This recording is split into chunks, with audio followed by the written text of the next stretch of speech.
ഇന്ന് ഈ ആലയത്തിൽ ഒരുമിച്ച് കൂടിയിരിക്കുന്ന ഓരോ വ്യക്തികളോടും വിശ്വാസത്തോടും വിശ്വാസത്തിൻ്റെ കുറവോടും സംശയത്തോടും ഏത് മനോഭാവത്തോടു കൂടിയാണെങ്കിലും അമ്മയുടെ ആലയത്തിലേക്ക് വന്ന് ഇന്ന് നമ്മളോടൊപ്പം പ്രാർത്ഥിക്കുന്ന ഓരോ വ്യക്തികളും ഇനി ഓൺലൈനിൽ പ്രാർത്ഥിക്കുവാനിരിക്കുന്ന ഓരോ വ്യക്തികളെയും എല്ലാം നമുക്കിപ്പോൾ ഈ അൾത്താരയോട് ചേർത്ത് വെച്ച് സമർപ്പിക്കാം. നമുക്കെല്ലാവർക്കും കൈകൾ ഉയർത്തി പരിശുദ്ധനായവൻ്റെ നാമത്തെ മഹത്വപ്പെടുത്തി ദിവ്യകാരുണ്യ സാന്നിധ്യത്തെ പുകഴ്ത്തിക്കൊണ്ടും കരഘോഷത്തോടും ആഹ്ലാദവാരവത്തോടും കൂടി സങ്കീർത്തകൻ പറയുന്നത് പോലെ നമുക്ക് സ്തുതിച്ചുകൊണ്ട് പ്രാർത്ഥിക്കാം. Hallelujah hallelujah. പരിശുദ്ധാത്മാവായ ദൈവമേ, അങ്ങയുടെ സാന്നിധ്യം പ്രകടമാകണമേ എന്ന് ഞങ്ങൾ പ്രാർത്ഥിക്കുന്നു. അങ്ങയുടെ അഭിഷേകത്തിന്റെ ഈ നിമിഷങ്ങൾ ഞങ്ങൾക്ക് ആവശ്യമായ വചനങ്ങൾ ലഭിക്കുവാൻ, വചനത്തിന്റെ വിശകലനം ലഭിക്കുവാൻ, അങ്ങനെ ഞങ്ങൾ കൂടുതൽ തീക്ഷ്ണമായി ജീവിക്കുവാൻ കർത്താവേ, ആരാധനയുടെ നിമിഷങ്ങൾ ഞങ്ങൾക്ക് അഭിഷേകത്തിന്റെ നിമിഷങ്ങളാക്കി മാറ്റണമേ എന്ന് നമുക്കിപ്പോൾ പ്രാർത്ഥിക്കാം. ഹല്ലേലൂയ ഹല്ലേലൂയ. യേശുവേ ആരാധന ആരാധന ആരാധന ആരാധന.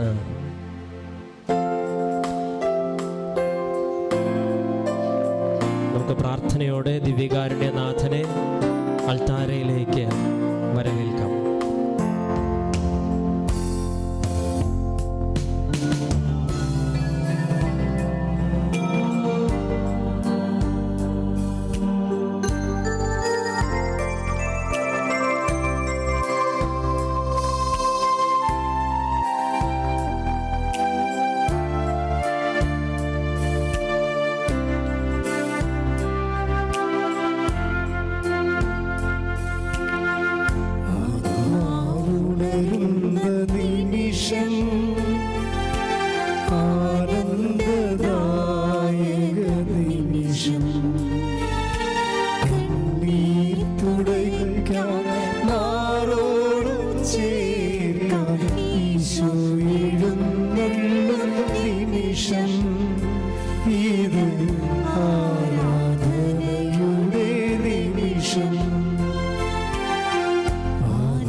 ആരാധിച്ചിടുന്നു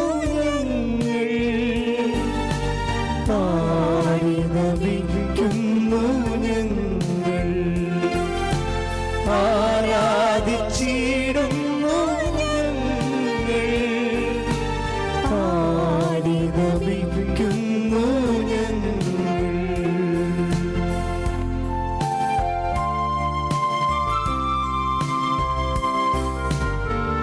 യേശുവേ നന്ദി. ഹല്ലേലൂയ ഹല്ലേലൂയ. എല്ലാവരും സ്തുതിച്ച് പ്രാർത്ഥിക്കട്ടെ. ഹല്ലേലൂയ. യേശുവേ ആരാധന ആരാധന. യേശുവേ സ്തുതി, യേശുവേ ആരാധന. Hallelujah hallelujah. മഹത്വം മഹത്വം മഹത്വം. ആരാധന ആരാധന. യേശുവേ സ്തുതി, ആരാധന ആരാധന. നിൻ തിരുമുൻപിൽ നിന്നിടുമ്പോൾ നിന്റേതായി തീർന്നിടുമ്പോൾ, നിൻ തിരുമുൻപിൽ നിന്നിടുമ്പോൾ നിന്റേതായി തീർന്നിടുമ്പോൾ, ദുഃഖങ്ങളില്ല ഭാരങ്ങളില്ല പ്രത്യാശയൊന്നു മാത്രം,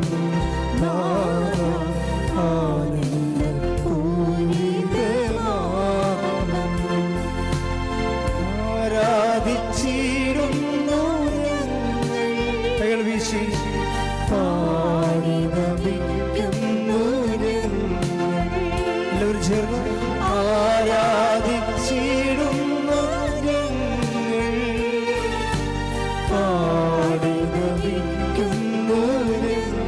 സ്തുതിക്കട്ടെ. ഹല്ലേലൂയ ഹല്ലേലൂയ ഹല്ലേലൂയ. യേശുവേ ആരാധന ആരാധന.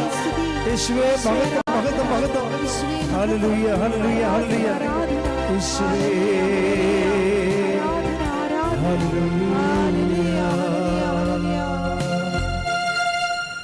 പരിശുദ്ധ പരമദിവ്യകാരുണ്യത്തിന് എന്നേരവും ആരാധനയും സ്തുതിയും പുകഴ്ചയും ഉണ്ടായിരിക്കട്ടെ. പരിശുദ്ധ പരമദിവ്യകാരുണ്യത്തിന് എന്നേരവും ആരാധനയും സ്തുതിയും പുകഴ്ചയും ഉണ്ടായിരിക്കട്ടെ. പരിശുദ്ധ പരമദിവ്യകാരുണ്യത്തിന് എന്നേരവും ആരാധനയും സ്തുതിയും പുകഴ്ചയും ഉണ്ടായിരിക്കട്ടെ. നമുക്കെല്ലാവർക്കും വിശ്വാസത്തോടെ കൃപാസനം പ്രത്യക്ഷീകരണ മധ്യസ്ഥ പ്രാർത്ഥന ഏറ്റുചൊല്ലാം.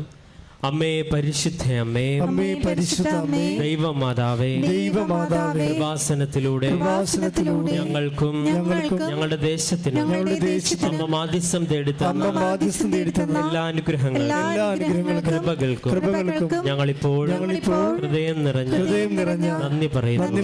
നമുക്ക് സ്തുതിച്ച് പ്രാർത്ഥിക്കാം. ഹല്ലേലൂയ ഹല്ലേലൂയ ഹല്ലേലൂയ. യേശുവേ നന്ദി. ഹല്ലേലൂയ ഹല്ലേലൂയ. നിമിഷങ്ങളൊക്കെ അഭിഷേകത്തിന്റെ നിമിഷങ്ങളാക്കി മാറ്റുവാൻ അങ്ങയുടെ സാന്നിധ്യം പ്രകടമാക്കണമെന്ന് ഞങ്ങൾ ആരാധിച്ചിടുന്നു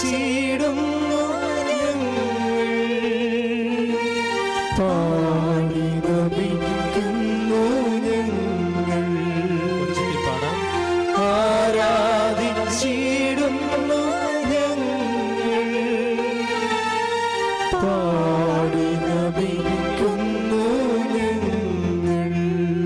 പരിശുദ്ധ പരമദിവ്യകാരുണ്യത്തിന് ആരാധനയും സ്തുതിയും പുകഴ്ചയും ഉണ്ടായിരിക്കട്ടെ. പരിശുദ്ധ പരമദിവ്യകാരുണ്യത്തിന് ആരാധനയും സ്തുതിയും പുകഴ്ചയും ഉണ്ടായിരിക്കട്ടെ. പരിശുദ്ധ പരമദിവ്യകാരുണ്യത്തിന് ആരാധനയും സ്തുതിയും പുകഴ്ചയും ഉണ്ടായിരിക്കട്ടെ. അമ്മേ പരിശുദ്ധ അമ്മേ, അമ്മേ പരിശുദ്ധ അമ്മേ, ദൈവമാതാവേ, ദൈവമാതാവേ, 2004 ഡിസംബർ 7-ാം തീയതി ഉച്ച കഴിഞ്ഞ് 2:30 കൃപാസനത്തിൽ സംഭവിച്ച അമ്മയുടെ പ്രത്യക്ഷപ്പെടലിനെ കുറിച്ച് തിരുസഭയ്ക്ക് സമർപ്പിച്ചിരിക്കുന്ന പഠനരേഖകളുടെ വസ്തുനിഷ്ഠവും ദൈവശാസ്ത്ര വിധിപ്രകാരമുള്ളതുമായ അന്വേഷണ പഠനങ്ങൾ നടത്തി ആ പ്രത്യക്ഷപ്പെടലിലൂടെ പ്രകടമായ ദൈവമാതാവിന്റെ പ്രത്യേക കരുതലും സംരക്ഷണവും വെളിപ്പെടുത്തുന്ന പീഡിതരുടെ ആശ്വാസവും പ്രവാചകന്മാരുടെ രാജ്ഞിയും വാഗ്ദാനത്തിന്റെ പേടകവും പ്രപഞ്ചപ്രകൃതിയുടെ മാതാവുമായ പരിശുദ്ധ അമ്മയുടെ ഭക്തി തിരുസഭയിൽ കൂടുതൽ പ്രചരിച്ച് ജീവിതത്തിന്റെ ദുരിത അവസ്ഥകളിൽ അകപ്പെട്ട് കഴിയുന്ന അനേകായിരങ്ങൾക്ക് ദൈവത്തിന്റെ സാന്നിധ്യവും സന്ധിപ്പും കൂടുതൽ അനുഭവിക്കും ആത്മീയ വിശുദ്ധിയും ദൈവശക്തി കൈവരിക്കുവാൻ ഞങ്ങളുടെ കുടുംബങ്ങളെ ഇടയാക്കണമേ. നമുക്ക് സ്തുതിച്ച് പ്രാർത്ഥിക്കാം. ഹല്ലേലൂയ ഹല്ലേലൂയ. യേശുവേ ആരാധന. ഹല്ലേലൂയ ഹല്ലേലൂയ ഹല്ലേലൂയ. ആരാധനയിൽ യേശുവേ നന്ദി. ഹല്ലേലൂയ ഹല്ലേലൂയ ഹല്ലേലൂയ. യേശുവേ മഹത്വ ആരാധന. ആരാധിച്ചിടുന്നു ഞങ്ങൾ പാടി നമിക്കുന്നു ഞങ്ങൾ. ഒരുമിച്ച് പാടാം. ആരാധിച്ചിടുന്നു ഞങ്ങൾ പാടി നമിക്കുന്നു ഞങ്ങൾ. അമ്മേ പരിശുദ്ധ അമ്മേ, അമ്മേ പരിശുദ്ധ അമ്മേ, ലോകങ്ങളുടെ രാജ്ഞിയായ അങ്ങേക്ക് ഭൗമ സംരക്ഷണത്തിനായി പ്രപഞ്ചപ്രകൃതിയെ തന്നെ തിരുസഭ പ്രതിഷ്ഠിക്കുവാൻ പ്രത്യക്ഷീകരണം ഇടയാക്കണമേ. പരിശുദ്ധ അമ്മേ, ജപമാല മാതാവേ, സകല കൃപാസന പ്രാർത്ഥനകളോട് ചേർന്ന് ഞങ്ങളിപ്പോൾ പ്രാർത്ഥിക്കുന്ന ഈ സമൂഹത്തിന്റെ പ്രത്യേക നിയോഗങ്ങളും നമ്മുടെ നിയോഗങ്ങളെല്ലാം നമുക്കിപ്പോൾ മൗനമായി സമർപ്പിച്ച് പ്രാർത്ഥിക്കാം.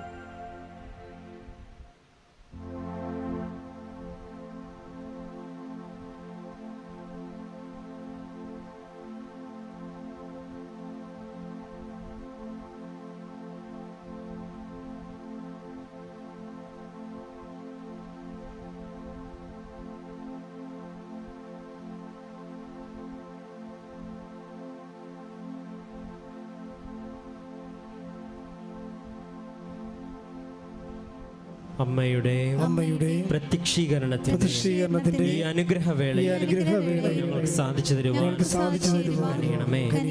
ആമേൻ.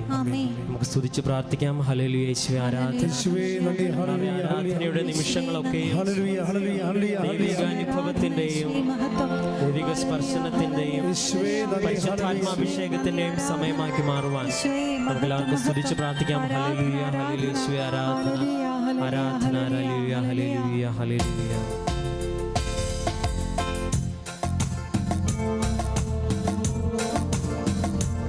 നമുക്ക് എഴുന്നേറ്റ് നിന്ന് കരങ്ങൾ അടിച്ചുകൊണ്ട് ദൈവത്തിന് സ്തുതിഗീതങ്ങൾ ആലപിച്ച് അവിടുത്തെ നാമത്തെ മഹത്വപ്പെടുത്തി ഈ ആരാധനയിലേക്ക് സന്തോഷത്തോടുകൂടി പ്രവേശിക്കും.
സ്തുതിക്കട്ടെ. ഹല്ലേലൂയ. ഹല്ലേലൂയ.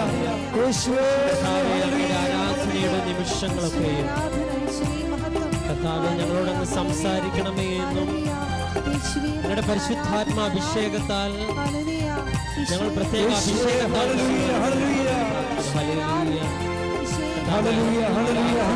സാഹചര്യങ്ങളെ ഞങ്ങളുടെ നിയോഗങ്ങളൊക്കെയും കർത്താവേ അങ്ങയെ മനസ്സിലാക്കുവാനുള്ള ചവിട്ടുപടികളായി തീരുവാൻ ഞങ്ങളുടെ ഉടമ്പടിയെ അങ്ങ് ആശീർവദിക്കണമേ എന്ന് പ്രാർത്ഥിച്ചുകൊണ്ട് നമുക്ക് സന്തോഷത്തോടും അഭിഷേകത്തോടും കൂടി പാടാം. കരങ്ങളടിച്ച് പാടാം. സന്നിധിയിൽ വസിച്ചോട്ടെ, പാദങ്ങൾ ചുംബിച്ചോട്ടെ. ഒരുമിച്ച് പാടാം. സന്നിധിയിൽ വസിച്ചോട്ടെ, പാദങ്ങൾ ചുംബിച്ചോട്ടെ. ആരാധ്യൻ യേശുപരാ, വണങ്ങുന്നു ഞാൻ പ്രിയനേ. തേജസ്സേകും നിൻ മുഖവും ഹൃദയത്തിലാനന്ദത്തിൽ. ആരാധ്യനേശുപരൻ, ആരാധ്യൻ യേശുപരാ, വണങ്ങുന്നു ഞാൻ പ്രിയനേ. തേജസ്സേകും നിൻ മുഖവും ഹൃദയത്തിലാനന്ദമേ. ഹല്ലേലൂയ. ഹല്ലേലൂയ. ഹല്ലേലൂയ. ആരാധന ആരാധന. ഹല്ലേലൂയ. ഹല്ലേലൂയ. ഹല്ലേലൂയ. ഹല്ലേലൂയ. യേശുവേ നന്ദി. ഹല്ലേലൂയ. ഹല്ലേലൂയ. ഹല്ലേലൂയ. കർത്താവേ അങ്ങയുടെ അഭിഷേകം നിറക്കണമെന്ന് പ്രാർത്ഥിക്കുന്നു. Hallelujah hallelujah. കർത്താവേ, അങ്ങയോട് അങ്ങ് സംസാരിക്കണമേ എന്ന് പ്രാർത്ഥിക്കുന്നു. കർത്താവേ, ഉടമ്പടിയിൽ വിശുദ്ധമായ ജീവിതം നയിക്കുവാൻ ഞങ്ങൾക്ക് സഹായകമായി ആരാധനയുടെ നിമിഷങ്ങൾ കർത്താവേ അങ്ങയുടെ സാന്നിധ്യം ഹല്ലേലൂയ ഹല്ലേലൂയ ഹല്ലേലൂയ യേശുവേ.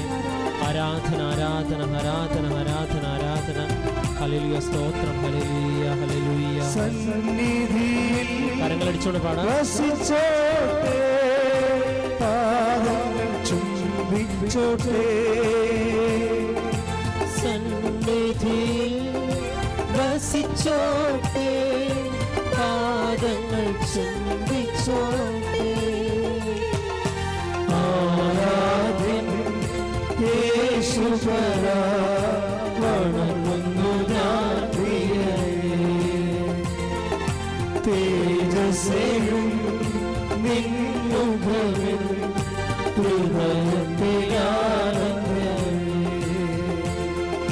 മാധുര്യമാ നിൻമൊഴികൾ തണുപ്പിക്കും എൻ ഹൃദയം. മാധുര്യമാ നിൻമൊഴികൾ തണുപ്പിക്കും എൻ ഹൃദയം. ആരാധ്യൻ യേശുപരാ, വണങ്ങുന്നു ഞാൻ പ്രിയനേ.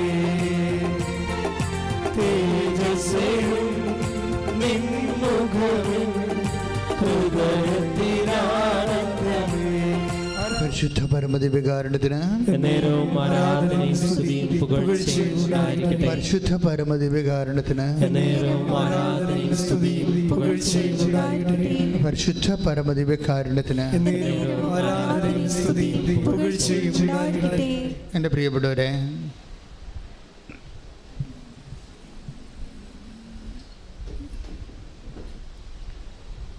നമ്മളെ കൃപാസനത്തിൽ എത്തിച്ചേരുമ്പോൾ പുതുതായിട്ട് എടുത്തുന്ന ആൾക്കാരും പ്രത്യേകം ശ്രദ്ധിക്കേണ്ട കാര്യമാണ്.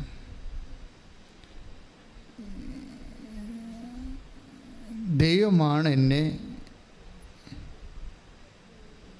എൻ്റെ ഈ കഷ്ടപ്പാടിൻ്റെ കാലത്ത് എന്നെ ഇവിടെ കൊണ്ടുവന്നത്. ഇത് എല്ലാവർക്കും അറിയാം, ഇത് ദൈവമാണ് കൊണ്ടുവന്നതെന്നൊക്കെ അറിയാം. പക്ഷെ എന്നാ പ്രോബ്ലം എന്ന് വെച്ച് കഴിഞ്ഞാൽ ഇൻവെസ്റ്റ്മെൻറ്റ് നിങ്ങളുടെ വിഷയവുമായിട്ട് ആനുപാതികമല്ല. അതാ പ്രശ്നം. ഇൻവെസ്റ്റ്മെൻ്റ് എന്ന് പറയുന്നത് ദൈവമാണ് കൊണ്ടുവന്നതെന്നറിയാം, ബട്ട് അവരുടെ ഒരു മിനിമം ഡൗട്ട് ചില ആൾക്കാരെ നിലനിർത്താനുണ്ട്. ഒക്കുമായിരിക്കും അല്ലേ? ചിലക്ക് കൃപാസനം മാതാവിൽ അനുഭവമില്ലാത്ത കൊണ്ട് വിശ്വാസം ചിലർക്ക് ആദ്യഘട്ടങ്ങളിൽ കുറവായി വരാം. ചിലർക്ക് അവരിൽ തന്നെ വിശ്വാസമില്ല. അവർ എനിക്ക് ഉടമ്പടി പൂർത്തിയാക്കാൻ പറ്റുമായിരിക്കുമോ? അവർ തന്നെ എനിക്ക് ഉടമ്പടി പൂർത്തിയാക്കാൻ പറ്റുമോ? അപ്പോൾ ഇത് ഉടമ്പടി എന്ന് പറയുമ്പോൾ ഇതെൻ്റെ വലിയ മഹാസംഭവമാണ്, ഇത് ആർക്കും ചെയ്യാൻ പറ്റാത്ത കാര്യമാണെന്നുള്ളൊരു ധാരണയിലാണ് അവരങ്ങനെ പറയണത്. പക്ഷേ ഇത് ശരിക്കും പറഞ്ഞാൽ സിമ്പിളാണ്. സാധാരണ അതിന് നിങ്ങൾ ചെയ്യേണ്ട കാര്യങ്ങൾ, സാക്ഷ്യങ്ങൾ, ഈ സന്ത്രാസമൊന്നുമില്ലാതെ ഇങ്ങനെ സാക്ഷ്യങ്ങൾ കേട്ടുകൊണ്ടിരിക്കണം. സാക്ഷ്യങ്ങൾക്കുള്ള പ്രശ്നം വെച്ചാൽ നിങ്ങൾക്കറിയാം, സാക്ഷ്യങ്ങളുടെ പോക്ക് എന്ന് പറയുന്നത് ഒരു ധ്യാന കേന്ദ്രമായതുകൊണ്ട് സ്വാഭാവികമായി അവിടെ ദൈവം പ്രവർത്തിക്കും. അങ്ങനെ വരുന്ന സ്വാഭാവിക സാക്ഷ്യങ്ങളല്ല ഇവിടുത്തെ പ്രശ്നം. ഇവിടുത്തെ സാക്ഷ്യത്തിന് ഒരു ദൈവികമായ ലക്ഷ്യമുണ്ട്. എന്താണ് ലക്ഷ്യം? ആ ലക്ഷ്യം അമ്മയുടെ പ്രത്യക്ഷീകരണം സഭ സ്ഥിരീകരിക്കണം. അതാണ് പ്രശ്നം. അപ്പോൾ നമ്മുടെ പ്രശ്നം അല്ലത്, അത് ദൈവത്തിൻ്റെ പ്രശ്നമാണ്. അമ്മയുടെ പ്രത്യക്ഷീകരണം സമയഘടികാരം നെഞ്ചിൽ ചാർത്തി 10-8 സൂചി കാണിച്ച് ദുരന്തമുണ്ടാകാൻ പോണ പ്രാർത്ഥിക്കണമെന്ന് 2004 പ്രത്യക്ഷപ്പെട്ട് സന്ദേശം നൽകിയ അമ്മയുടെ ഈ പ്രത്യക്ഷീകരണം തിരുസഭ അംഗീകരിച്ച് ലോകത്തിന് മാതാവിൻ്റെ സന്ദേശം കൈമാറണം. അതാണ് അതിനു വേണ്ടിയാണ് ഈ ഉടമ്പടി തന്നിരിക്കുന്നത്. ഉടമ്പടി തന്നതിൻ്റെ കാരണം ഇപ്പോൾ എത്രയോ സ്ഥലങ്ങളിൽ പ്രത്യക്ഷീകരണം നടക്കുന്നു. അവിടെ ഒന്നും കൊടുക്കാത്ത ഒരു പ്രത്യേക രക്ഷാകര പദ്ധതി ആദ്യം 2015 ഈ അമ്മയുടെ പ്രത്യക്ഷീകരണത്തിൻ്റെ 10ാമത്തെ വർഷത്തിൽ, അത് 10ാം വർഷമായെന്ന് എനിക്ക് പോലും അതിനെക്കുറിച്ചൊരു കോൺഷ്യസ് ഇല്ലായിരുന്നു. കാര്യം കൃപാസനം വേറൊരു മോഡ് ഓഫ് സർവീസിൽ നന്നായിട്ട് പോയിക്കൊണ്ടിരുന്ന കാര്യമായിരുന്നു അത്. അപ്പോൾ ശുശ്രൂഷയ്ക്ക് പഞ്ഞമില്ലായിരുന്നു, ആൾക്കാർക്ക് കുറവില്ലായിരുന്നു, ഭംഗിയായിട്ട് പോയിക്കൊണ്ടിരിക്കുകയായിരുന്നു. 2015 ആദ്യമായിട്ട് ഈ പ്രത്യക്ഷീകരണ പ്രാർത്ഥന എന്ന് പറയുന്നത്. അപ്പോഴാണ് ഞാൻ പ്രത്യക്ഷീകരണ പ്രാർത്ഥന കിട്ടി. എന്താണ്? അമ്മ ആഗ്രഹിക്കുന്ന ഒരു കൃപാവര പദ്ധതി. അതൊന്നും എൻ്റെ വാക്കുകളൊന്നുമല്ല. അമ്മ ആഗ്രഹിക്കുന്ന ഒരു കൃപാവര പദ്ധതി കൃപാസനത്തിലും ഞങ്ങളുടെ കുടുംബത്തിലും നിറവേറാൻ ഇടയാക്കണമേ എന്നായിരുന്നു ആദ്യത്തെ പ്രത്യക്ഷീകരണ പ്രാർത്ഥനയുടെ ജിസ്റ്റ് എന്ന് പറയുന്നത്. അത് ആൾക്കാർ 6 മാസം പ്രാർത്ഥിച്ചപ്പോഴാണ് അമ്മ ആഗ്രഹിക്കുന്ന കൃപാവര പദ്ധതിയായിട്ടാണ് ഈ ഉടമ്പടി വരണത്. അമ്മ ആഗ്രഹിക്കുന്ന ഒരു കൃപാവര ദൈവികമായ പദ്ധതി എന്തിനാണ്? കൃപാസനത്തിലും ഞങ്ങളുടെ കുടുംബത്തിലും. അപ്പോൾ കുടുംബം അതിനകത്തുണ്ട്. അപ്പോൾ കുടുംബത്തെ ഓറിയൻറ്റേറ്റ് ചെയ്തുകൊണ്ടാണ് ഈ അമ്മ ഇത് തന്നിരിക്കുന്നത്. അപ്പോൾ തന്നെ ഉടമ്പടിയുടെ എല്ലാ വിഷയങ്ങളിലും കുടുംബജീവിതം തന്നെയാണ്. കുടുംബജീവിതം എന്ന് പറയണത് അതിനകത്ത് ജോലി, വീട്, വിവാഹം. നിങ്ങളോർക്കും എപ്പോഴും ഓർക്കും എന്താ എപ്പോഴും ഇതൊക്കെ തന്നെ പറഞ്ഞുകൊണ്ടിരിക്കണത് എന്ന്. എന്നുവെച്ചാൽ നമ്മളെപ്പോഴും പറയണത് എന്താണ്? മാനുഷ്യമായ വിഷയങ്ങൾ തന്നെയാണ് പറയണത് എല്ലാം. അതിൻ്റെ കാരണം വെച്ച് കഴിഞ്ഞാൽ കുടുംബം എന്ന് പറയണത് ഇതിനകത്ത് ഒരു പ്രധാനപ്പെട്ട ഫോക്കൽ പോയിൻ്റാണ്. കാര്യം കുടുംബം തകർച്ച നേരിടുന്ന, ദുരന്തം ഉണ്ടാകാൻ പോണ പ്രാർത്ഥിക്കണമെന്ന് പറയുമ്പോൾ നമ്മൾക്കറിയാം. അപ്പം ഞാൻ ചരിച്ചത് ഉടനെ പിറ്റേ മാസമാണ് സുനാമി ഉണ്ടായത്. പിന്നെ ഉടനെ ചിക്കൻ ഗുനിയ ഉണ്ടായി 2 കൊല്ലം കഴിഞ്ഞപ്പോൾ. പിന്നെ ഒരു 3 കൊല്ലം കഴിഞ്ഞപ്പോൾ നിപ്പ വൈറസ് വന്നു. പിന്നെ 2018 വന്നപ്പോൾ പ്രളയം വന്നു. 19 കോവിഡ് വന്നു. ഇങ്ങനെ ദുരന്തത്തിൻ്റെ ഒരു ഘോഷയാത്ര തന്നെ വന്നു. അപ്പം ഞാനും ആ ലെവലിലാണ് ചിന്തിച്ചുകൊണ്ടൊക്കെ ഇരിക്കണത്. പക്ഷേ എന്നാലും പ്രാർത്ഥന തന്നിരിക്കുന്നത് എന്താണ്? പ്രാർത്ഥന തന്നിരിക്കുന്നത് അമ്മ ആഗ്രഹിക്കുന്ന ഒരു കൃപാവര പദ്ധതി കൃപാസനത്തിലും ഞങ്ങളുടെ കുടുംബത്തിലും എന്നാണ് കിടക്കുന്നത് ആ പ്രാർത്ഥനയിൽ. 2015 ആ വെളിപാട് പ്രത്യക്ഷീകരണം, ആദ്യത്തെ പ്രത്യക്ഷ പ്രാർത്ഥന അതാണ്. അപ്പോൾ കുടുംബമുണ്ട്. അപ്പോൾ ഏറ്റവും വലിയ ദുരന്തം എന്ന് പറയണത് ഞാൻ വിചാരിച്ചത് പ്രകൃതി ദുരന്തമായിരിക്കും എന്നാണ്. പക്ഷേ ഇപ്പോഴെന്താ ഈശോ പറയണത്? പ്രകൃതി ദുരന്തം മാത്രമല്ല, ഈ കാലങ്ങളിൽ ഏറ്റവും വലിയ ദുരന്തം സംഭവിച്ചത് കുടുംബങ്ങളിലല്ലേ? ഈ കാലങ്ങളിൽ ഏറ്റവും വലിയ ദുരന്തം സംഭവിച്ചത് കുടുംബങ്ങളിൽ ദുരന്തം സംഭവിച്ചാൽ പിന്നെ പ്രകൃതി സമാധാനമായിട്ടും കാര്യമില്ല. പിന്നെ കുടുംബം ദുരിതം അനുഭവിച്ചു. ഇപ്പം ചില ആൾക്കാർ വണ്ടി ഇടിച്ച് ചാകട്ടെ, അതിലും പെണ്ണുമ്പോൾ വഴക്കിട്ട് പോയില്ല, കുഞ്ഞുങ്ങളും പോയി, എനിക്കാരുമില്ല, പിന്നെ ചത്താലെന്താ? മറ്റുള്ള ദുരന്തങ്ങളെല്ലാം ആൾക്കാർക്ക് സെക്കൻഡറിയാണ്. നമ്മളെന്തിനാണ് രോഗമില്ലാതിരിക്കണം? എൻ്റെ കുഞ്ഞുങ്ങളെ പോറ്റണം. രോഗമില്ലാതിരിക്കണമെന്ന് ആഗ്രഹിക്കുന്നതിൻ്റെ പ്രധാനപ്പെട്ട ഘടകം എന്താണ്? എനിക്ക് ഒരമ്മ രോഗമില്ലാതിരിക്കണമെന്ന് ആഗ്രഹിക്കുന്നത് എന്തുകൊണ്ടാണ്? എൻ്റെ കണ്ണടയുന്നവരെ എൻ്റെ വരെ എങ്കിലും എൻ്റെ കുഞ്ഞുങ്ങൾ എവിടെയെങ്കിലും ഒന്ന് എത്തിക്കണം. കുടുംബമാണ് പ്രശ്നം. അപ്പോൾ ഈ കൃപാസനത്തിൻ്റെ ഫോക്കൽ പോയിൻ്റ് ദൈവികമായ ലക്ഷ്യങ്ങളിൽ ഫോക്കസ് ചെയ്തിരിക്കുന്ന കുടുംബത്തെയാണ്. ഈ കുടുംബം ലോകം മുഴുവൻ തകർന്നുകൊണ്ടിരിക്കുകയാണ്. അതിൻ്റെ ഒരു ചീവ് ഇപ്പോഴാണ് നമുക്ക് തട്ടണത്. യൂറോപ്പൊക്കെ നേരത്തെ തകർന്നതിൻ്റെ കൂടെ പള്ളിയും തകർന്നു. കുടുംബം തകർന്നപ്പോൾ പള്ളിയും തകർന്നു. ഞാൻ ചില രാജ്യങ്ങളിൽ ചെന്നപ്പോൾ അവിടെ കരാട്ടെ പ്രാക്ടീസ് ചെയ്യുകയാണ്. എന്നുവെച്ചാൽ കുടുംബം തകർന്നു അവിടെ. അപ്പോൾ എന്ത് പക്ഷേ കഴിഞ്ഞാൽ കുടുംബം തകർന്ന് പള്ളി തകരും, അതുപോലെ തന്നെ സഭ തകരും, എല്ലാം തീരും. കാര്യം ദൈവത്തിൻ്റെ പദ്ധതികൾ കുടുംബത്തോടാണ് ആദ്യകാലം മുതലേ ഉണ്ടായിരുന്നത്.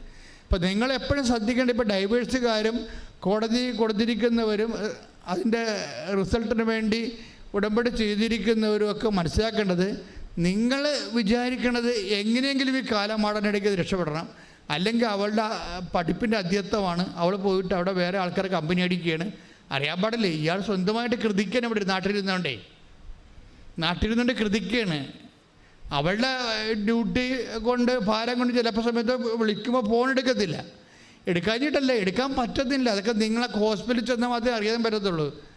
അത് വർക്ക് ചെയ്യുന്ന സ്ഥലത്ത് ചെന്നാൽ മാത്രമേ അവരെന്തുമാത്രം പ്രഷർ, ടെൻഷൻ, ഇതൊന്നും മനസ്സിലാക്കാനുള്ള ഒരു സ്നേഹം കുറച്ച് കഴിയുമ്പോൾ ആൾക്കാർക്ക് നഷ്ടപ്പെട്ടു പോകും. ഈ അകൽച്ച എന്ന് പറയുമ്പോൾ മലയാളികളുടെ ഏറ്റവും വലിയ ഈ വരാൻ പോണ ഏറ്റവും വലിയ പ്രോബ്ലം എന്ന് പറയുന്നത് അകൽച്ചയാണ്. ശരിക്കും നമ്മൾ കുടുംബത്തിൽ വരുമ്പോൾ ഒരു മിനിമം കാഷ്വാലിറ്റി നമുക്ക് കുടുംബത്തിൽ ഒരുമിച്ച് ജീവിക്കുമ്പോൾ ഉണ്ടാകും.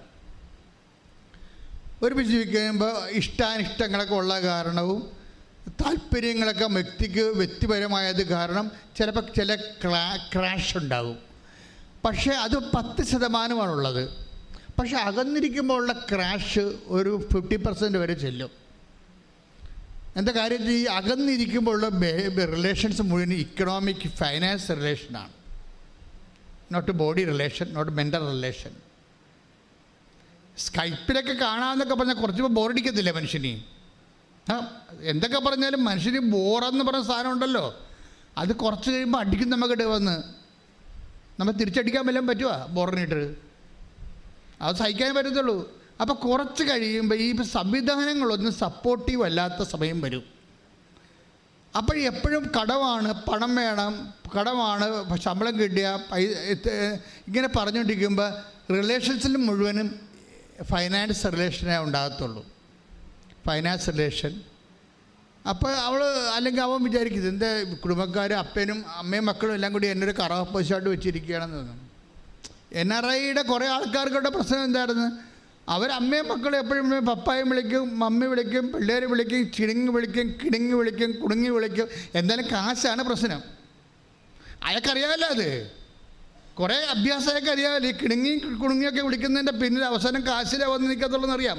പൂച്ചയെ എങ്ങനെ പിടിച്ചടഞ്ഞാലും 4 കാലേ വന്ന് നിൽക്കും. എന്ത് സംസാരമായാലും അവസാനം കാശേ വന്ന് നിൽക്കും. അപ്പോൾ ആൾക്കാർക്ക് ബോറടിക്കോ? അപ്പോൾ ഈ ബോറടിക്കുമ്പോൾ സ്വാഭാവികമായിട്ടും നിനക്കറിയാവോ അല്ലെങ്കിൽ നിങ്ങൾക്കറിയാവോ ഞാൻ എന്ത് അവസ്ഥയിലാണ് ഇവിടെ ജീവിക്കണമെന്ന്? അപ്പോൾ അണ്ടർസ്റ്റാൻഡിങ്ങിൻ്റെ പ്രശ്നം വരും. മനസ്സിലാകുന്നില്ല. അപ്പോൾ ഇവിടുത്തെ കേമത്വം കഷ്ടപ്പാട് ഇവരും അങ്ങോട്ട് കെട്ടിയിടുന്നില്ല. അങ്ങോട്ടും ഇങ്ങോട്ടും കെട്ടിയിടുന്നുള്ളതിൽ എന്ത് കാണിക്കാനാ? ഒന്നും കാണിക്കാനില്ല. പക്ഷേ അതേസമയം തന്നെ ഞാൻ മനസ്സിലാക്കുന്ന വേറൊരു സത്യമുണ്ട്. കിട്ടുന്ന സമയം 10 മിനിറ്റ് ആണെങ്കിൽ 10 മിനിറ്റ് വീഡിയോ കോൺഫറൻസിൽ ജപമാല ചെല്ലണവരെ ഞാൻ കണ്ടിട്ടുണ്ട്. 10 മിനിറ്റേ കിട്ടത്തുള്ളൂ അവർക്ക്, 2 പേർക്ക് കിട്ടണ്ടില്ല സമയം. അപ്പോൾ കിട്ടുന്ന സമയത്ത് അവർ ദൈവത്തിന് അതിനകത്ത് കക്ഷി ചേർക്കും. അങ്ങനെ വന്നു കഴിഞ്ഞാൽ അതുകൊണ്ടാണ് ഈ എപ്പോഴും നമ്മൾ കുടുംബം സെറ്റ് ചെയ്യുമ്പോൾ ഒരേ വിശ്വാസത്തിലുള്ളവർ സെറ്റ് ചെയ്യണമെന്ന് പറഞ്ഞതിൻ്റെ കാരണം അതാണ്. നിങ്ങൾ ഒരേ ജോലി അനുസരിച്ചാണ് സെറ്റ് ചെയ്യണത്. ഒരേ ജോലി, PR അല്ലങ്ങനെയൊക്കെയുള്ള കാര്യങ്ങൾ വെച്ച് സെറ്റ് ചെയ്യണത്. പക്ഷേ അതുപോലെ തന്നെ പ്രധാനപ്പെട്ടതാണ് ഒരേ വിശ്വാസം എന്ന് പറയുന്നത്. ഒരേ വിശ്വാസത്തിലാണ് കുടുംബം സെറ്റ് ചെയ്യണമെന്നുണ്ടെങ്കിൽ കുറച്ചുകൂടി സുരക്ഷിതത്വം കിട്ടാം. പക്ഷേ വിശ്വാസം പ്രാക്ടീസ് ചെയ്യണം. വിശ്വാസം താത്വികമായിട്ടും ആശയപരമായിട്ട് ഇങ്ങനെ ഒരു ഇരുട്ടിൽ നിന്നിട്ട് കാര്യമില്ല. അത് പ്രാക്ടീസിങ് ഫെയ്ത്താണ്. ഫെയ്ത്ത് എന്ന് പറഞ്ഞാൽ പ്രാക്ടീസിങ് ആയിരിക്കണം. അല്ലെങ്കിൽ ഫെയ്ത്തിനൊരു കുഴപ്പമുള്ള, വിശ്വാസത്തിൻ്റെ കുഴപ്പമുള്ളത് വിശ്വാസത്തിൻ്റെ അകത്ത് തന്നെ സംശയമുണ്ട്. ഇൻബിൽട്ടാണ്. വിശ്വാസത്തിൻ്റെ ഉള്ളിൽ ഇൻബിൽട്ടായിട്ട് വരുന്ന സാധനമാണ് സംശയം. അപ്പം കണ്ടൻറ്റ് വൈസ് വിശ്വാസത്തിൻ്റെ കണ്ടൻറ്റ് കുറഞ്ഞാൽ വിശ്വാസം കുറഞ്ഞു എന്ന് പറയാൻ പറ്റത്തില്ല, സംശയം കൂടിയെന്നാണ് പറയാൻ പറ്റത്തുള്ളൂ. കണ്ടൻറ്റ് വൈസ് അങ്ങനെ മുട്ടയുടെ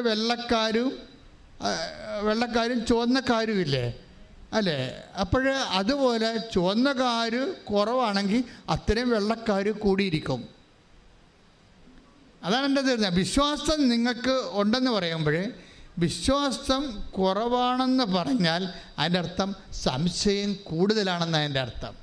കാര്യം ഇത് രണ്ടും ഒരുമിച്ചാണ് പോണത്. ഇതൊരു ഭയങ്കര ട്രീറ്റ് ചെയ്യേണ്ട ഒരു സബ്ജക്റ്റാണിത്. അതായത് നിങ്ങൾക്ക് വിശ്വാസം കൂടിയെന്ന് പറഞ്ഞാൽ അതിൻ്റെ അർത്ഥം സംശയം കുറഞ്ഞെന്ന് അതിൻ്റെ അർത്ഥം. അപ്പം നമ്മൾ ടാർഗറ്റ് ചെയ്യേണ്ടത് എന്താണ്? വിശ്വാസത്തെ ടാർഗറ്റ് ചെയ്യണം. വിശ്വാസത്തെ നേരിട്ട് ടാർഗറ്റ് ചെയ്താൽ പറ്റത്തില്ല. വിശ്വാസം ഒരു റിസൾട്ടാണ്. വിശ്വാസം റിസൾട്ടാണ്. എന്തിനാണ് ടാർഗറ്റ് ചെയ്യേണ്ടത്? സ്നേഹത്തെയാണ് ടാർഗറ്റ് ചെയ്യേണ്ടത്. അതാണ് ബൈബിളിൻ്റെ ഒരു വെളിപാടതാണ്. എന്താണ്? സ്നേഹം എല്ലാം വിശ്വസിക്കുന്നു. ഇപ്പം സംശയത്തെ നമ്മൾ ടാർഗറ്റ് ചെയ്തിട്ട് കുറച്ച് സംശയം നീങ്ങിയത് കൊണ്ട് ആക്റ്റീവ് ഫെയ്ത്തിലേക്ക്, ഒരു അപ്ലൈഡ് ഫെയ്ത്തിലേക്ക് വരത്തില്ല. ആ പ്രായോഗിക വിശ്വാസത്തിലേക്ക് വരണമെന്നുണ്ടെങ്കിൽ നമുക്ക് ഇമോഷണൽ ഫാക്കൽറ്റി പവർഫുള്ളാകണം. അപ്പോഴും പലപ്പോഴും സംശയം തീർക്കാൻ വേണ്ടി ഇൻ്റലക്ച്വൽ ഫാക്കൽറ്റിയിലാണ് നമ്മൾ പഠനങ്ങൾ ഉണ്ടാക്കിയിരിക്കുന്നത്. പഠനങ്ങൾ എപ്പോഴും ബൗദ്ധികമായ ഫാക്കൽറ്റിയിൽ മാത്രമേ അത്, പക്ഷേ അതിൻ്റെ കൂടെ സംശയങ്ങൾ തീർന്നാലും ഒരു ആക്റ്റീവ് ഫെയ്ത്തിലേക്ക്, ആ വിശ്വാസം പ്രയോഗിക്കുന്ന അവസ്ഥയിലേക്ക് വരണമെന്നുണ്ടെങ്കിൽ ആശയപരമായിട്ട് നമ്മൾ ഓക്കെ ആയാൽ മാത്രം പോരാ, നമ്മൾ വൈകാരികമായിട്ട് ഓക്കെ ആകണം. വൈകാരികമായിട്ട് ആരുമായിട്ട് ഓക്കെ ആകണം? ദൈവമായിട്ട് ഓക്കെ ആകണം. എന്ന് വെച്ചാൽ അർത്ഥം എന്താണ്? ദൈവമായിട്ടുള്ള സ്നേഹത്തിൻ്റെ ലെവല് വർദ്ധിപ്പിക്കണം. ഈ ദൈവമായുള്ള സ്നേഹത്തിൻ്റെ ലെവൽ വർദ്ധിപ്പിക്കാൻ വേണ്ടിയാണ് ഉടമ്പടിയിൽ അതിൻ്റെ ഫോർമുല ഉണ്ട് മുഴുവനും. അത് നിങ്ങൾ എപ്പോഴും ചെയ്യണം. ഉടമ്പടിയിൽ വരുമെന്ന പ്രശ്നം ചില ആൾക്കാർക്ക് ഇടിപെട്ട് സാക്ഷ്യങ്ങൾ പറയാൻ കാര്യം, ദൈവവുമായിട്ടുള്ള ഇവരുടെ വൈകാരിക ബന്ധം പെട്ടെന്ന് ബൂസ്റ്റഡ് ആവും. ഉടമ്പടിയിൽ ദൈവമായിട്ടുള്ള, ഇപ്പം ചെറിയ പറഞ്ഞു, ഞാൻ നല്ല വെയിലായിരുന്നു അച്ഛാ, ഇപ്പം ഇന്നലെയൊക്കെ പറയണ നല്ല ചെറുപ്പകാലത്തൊക്കെ വന്നപ്പോൾ ഇടിപെട്ട് സാക്ഷ്യം പറഞ്ഞു, നല്ല വെയിലായിരുന്നു, വേർത്തൊലിച്ചു, ഞാൻ പത്രം കൊണ്ട് പ്രേക്ഷിത പ്രവർത്തനത്തിൽ ചെന്നപ്പോൾ തന്നെ കൊന്തയിട്ട ഒരാൾ എന്നെ കളിയാക്കിയെന്ന്. അപ്പോൾ എനിക്ക് സങ്കടം വന്നു. കാര്യം കൊന്തയിട്ടവൻ തന്നെ എന്നെ കളിയാക്കി. കൊന്തയിട്ടവൻ ചിലപ്പോൾ അവൻ കൊന്തയിട്ടോണ്ട് നിൽക്കായിരിക്കും, പിശാചിനും കൊന്തയിടാവില്ല. അതിലത്തെ കാര്യമില്ല. എന്ത് മതം പിശാചെ കൊന്തയിട്ട് നടക്കണം, അതല്ല കാര്യമില്ല. പക്ഷേ ഇവളെ സംബന്ധിച്ചിടത്തോളം അത് വലിയൊരു തട്ടായി. അപ്പോൾ എന്നാ ചെയ്ത്? അപ്പം അത് നിസ്സാരം മാത്രമേ ഉള്ളൂ. അതായത് നിൻ്റെ വിശ്വാസം ഈ കൊന്തയിട്ട് നിൽക്കുന്ന പിശാചിനേക്കാൾ അതൊരു പ്രലോഭനമായിട്ട് തന്നിരിക്കുകയാണ്. അതിനെ നീ അതിജീവിക്കണം. എന്നുവെച്ചാൽ എന്തതിജീവിക്കണം എന്നാണ്? വിശ്വാസം അതിജീവിക്കണം എന്നല്ല, എന്നോടുള്ള നിൻ്റെ സ്നേഹം ഈ കൊന്തയിട്ട പിശാചത്തിൽ നൽകുന്ന പ്രലോഭനത്തെക്കാൾ നിൻ്റെത് ഉയർത്തണം. ദാറ്റ് മീൻസ് നീ സ്നേഹത്തിൽ വളരണം. ശ്രുതികട്ടെ ഹല്ലേലൂയ. ഹല്ലേലൂയ. യേശുവേ ആരാധന. യേശുവേ നന്ദി. ഹല്ലേലൂയ ഹല്ലേലൂയ ഹല്ലേലൂയ. യേശുവേ സ്തുതി. ഹല്ലേലൂയ ഹല്ലേലൂയ ഹല്ലേലൂയ ഹല്ലേലൂയ ഹല്ലേലൂയ ഹല്ലേലൂയ. യേശുവേ സ്തുതി. ഹല്ലേലൂയ ഹല്ലേലൂയ ഹല്ലേലൂയ ഹല്ലേലൂയ ഹല്ലേലൂയ ഹല്ലേലൂയ.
സ്വന്തമേ അങ്ങേ മാറായുന്നു ഞാൻ. പരിശുദ്ധ പരമ ദിവ്യകാരുണ്യത്തിന് ആരാധനയും സ്തുതിയും പുകഴ്ചയും ഉണ്ടായിരിക്കട്ടെ. അപ്പൊ ഇതൊക്കെ നിങ്ങൾ ഇപ്പൊ അച്ഛൻ പരിശുദ്ധ പരമ ദിവ്യകാരുണ്യത്തിന് പറയുമ്പോൾ ഇപ്പൊ നിങ്ങൾ എല്ലാവരും ഉത്തരമായിട്ട് പരിശുദ്ധ പരമ ദിവ്യകാരുണ്യത്തിന് എന്ന് പറയുമ്പോൾ നിങ്ങൾ ഉത്തരമായിട്ട് എന്ത് പറയും? എന്നേരവും ആരാധനയും സ്തുതിയും പുകഴ്ച. അപ്പോൾ ഈ പറഞ്ഞിരിക്കുന്ന 20-1000 പേരുണ്ടെങ്കിൽ മാർക്ക് ഇടുകയാണെങ്കിൽ ചിലർക്ക് 2 മാർക്ക്. എന്നേരവും ആരാധനയും സ്തുതിയും പുകഴ്ച ഉണ്ടാകട്ടെ എന്ന് പറഞ്ഞില്ലേ? അങ്ങനെ പറഞ്ഞ ഉത്തരത്തിന് ചിലക്ക് 2 മാർക്ക്, ചിലക്ക് 6 മാർക്ക്, ചിലക്ക് 8 മാർക്ക്, ചിലക്ക് 9 മാർക്ക്. അതിൻ്റെ വ്യത്യാസം നിങ്ങളെല്ലാം പറഞ്ഞ ഒന്നല്ലേ? നിങ്ങളെല്ലാം പറഞ്ഞ ഒന്നല്ലേ? പിന്നെ എന്തിനാ മാർക്ക് വ്യത്യാസം ഉണ്ടാകണത്?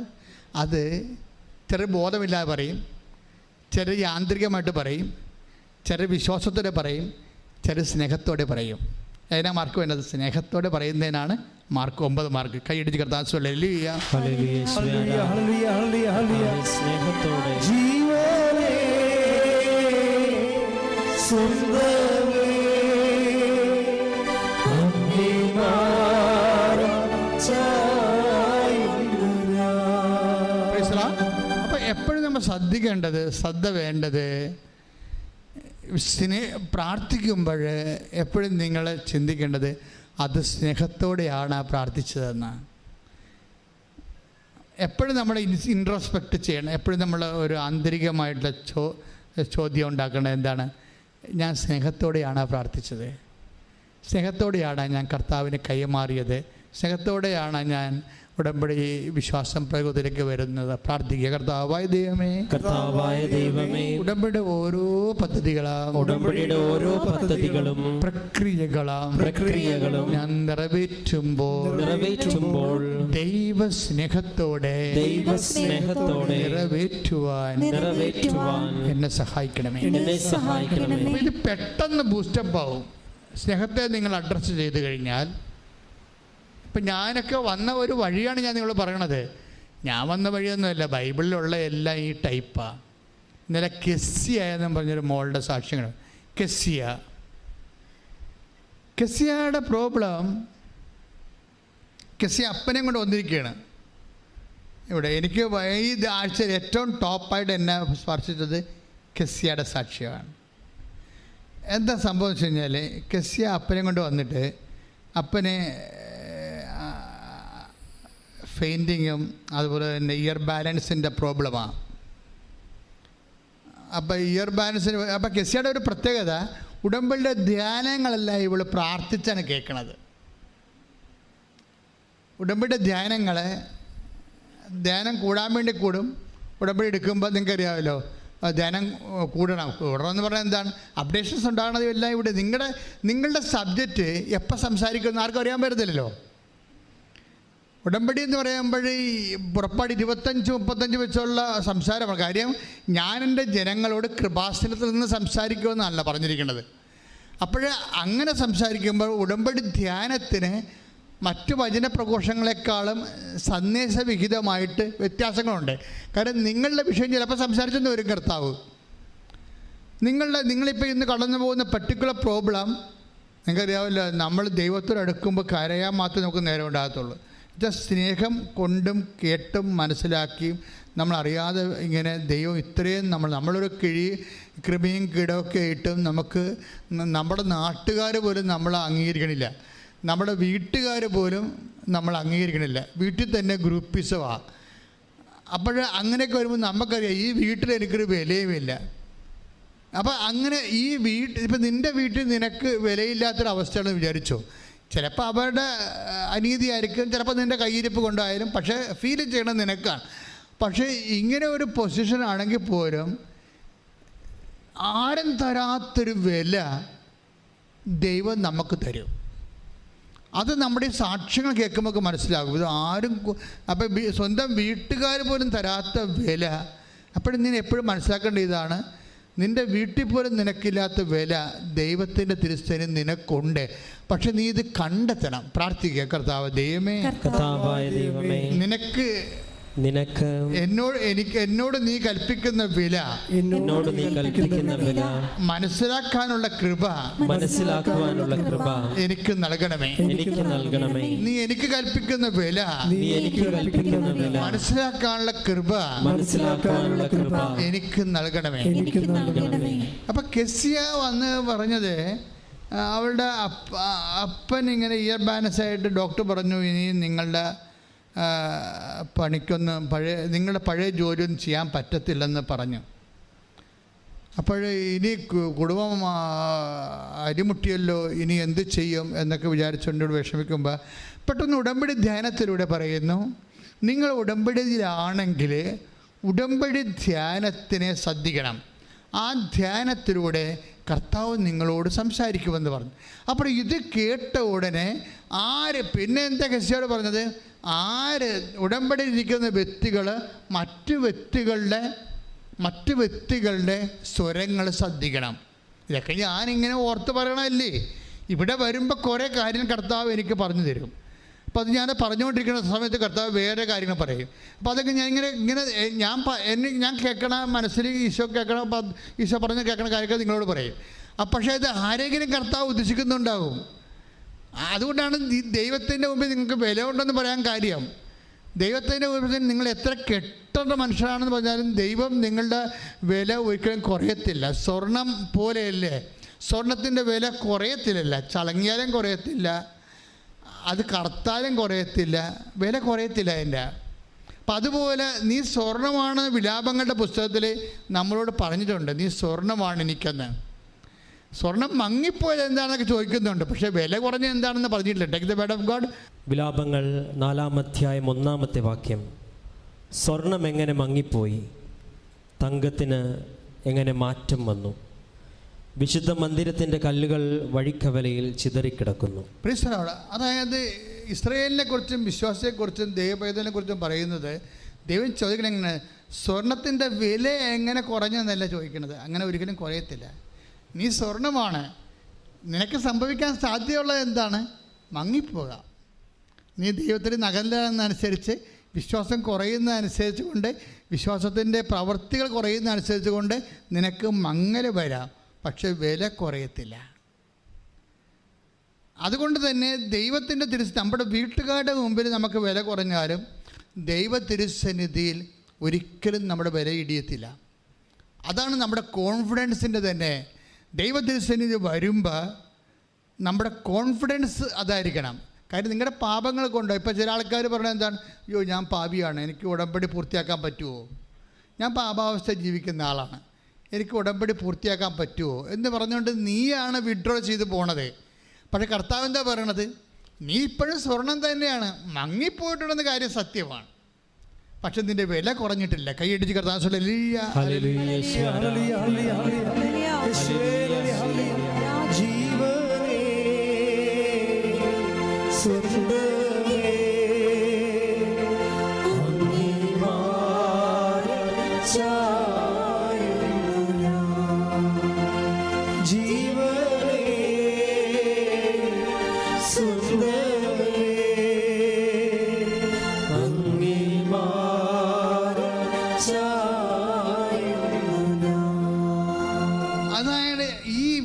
കുറയാത്തത് കൊണ്ടാണ്, നമ്മുടെ വില ദൈവത്തിരുസന്നിധി കുറയാത്തത് കൊണ്ടാണ് നിനക്ക് പകരം ഞാൻ ജനതകളെ നൽകിയെന്ന് പറയണത്, രാജാക്കന്മാരെ നൽകിയെന്ന് പറഞ്ഞതിൻ്റെ കാരണം.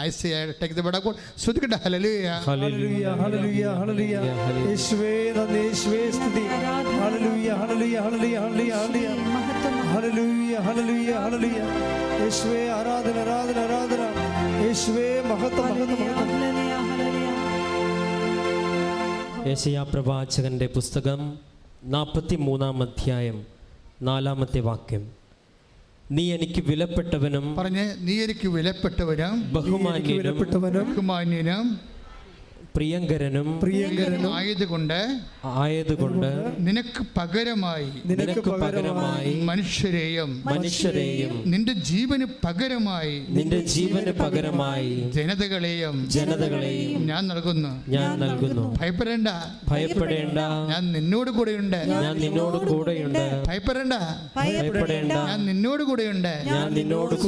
ഹല്ലേലൂയ, യേശുവേ സ്തുതി. ഹല്ലേലൂയ, ഹല്ലേലൂയ, ഹല്ലേലൂയ, ഹല്ലേലൂയ, ഹല്ലേലൂയ.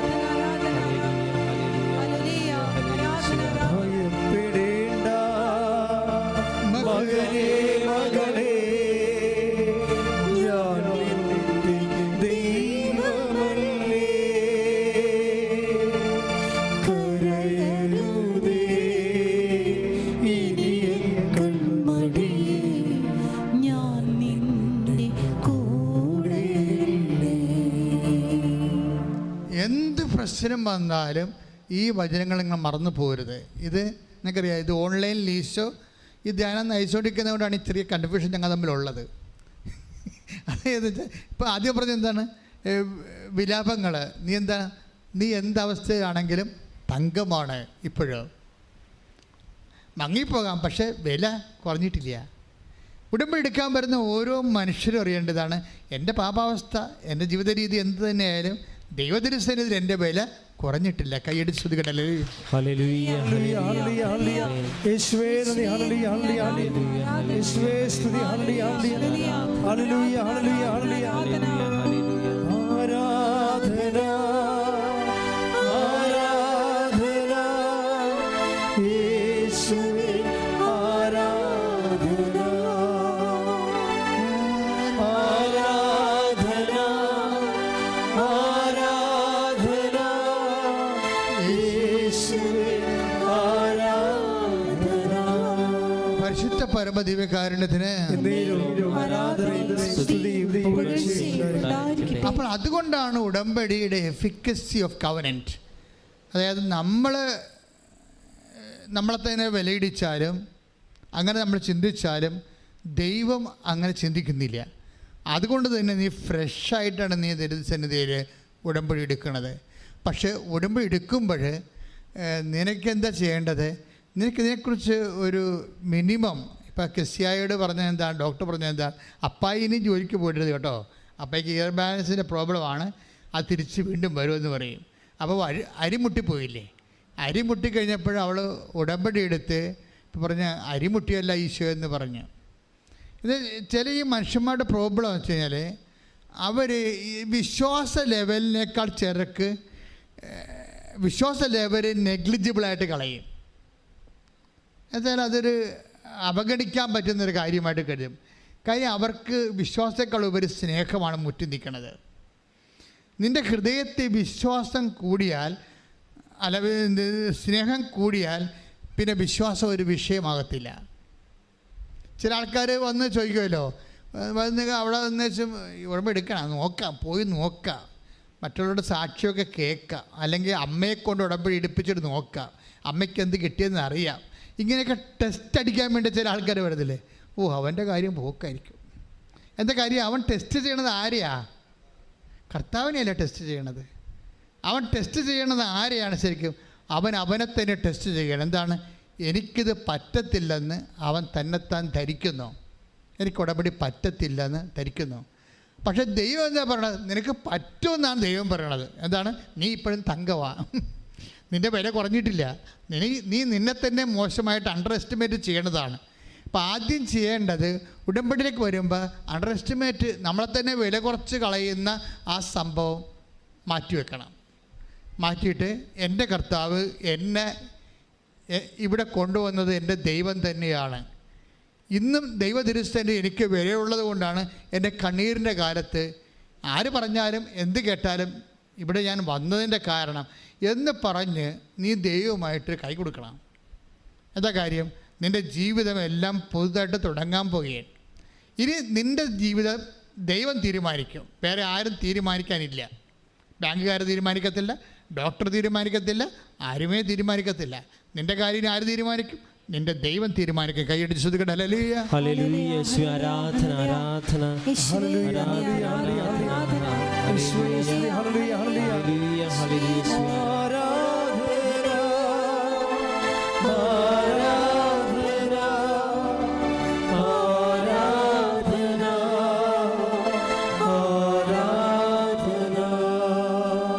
പരിശുദ്ധ പരമദിവ്യകാരുണ്യത്തിന് ഇതാണ് ഒരു കോൺഫിഡൻസ് എന്ന് പറയണത്.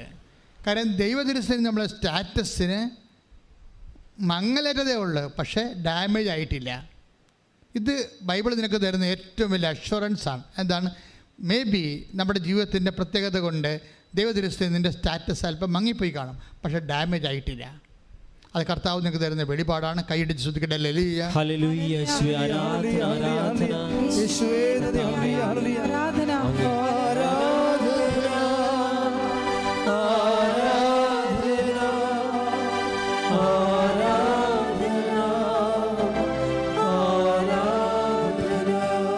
തുല്യം ചെയ്യാൻ തുല്യം ചൊല്ലാൻ ആരുമില്ലേ അങ്ങേപ്പോലെ യേശുവേ. തുല്യം ചൊല്ലാൻ ആരുമില്ലേ അങ്ങേപ്പോലെ യേശുവേ.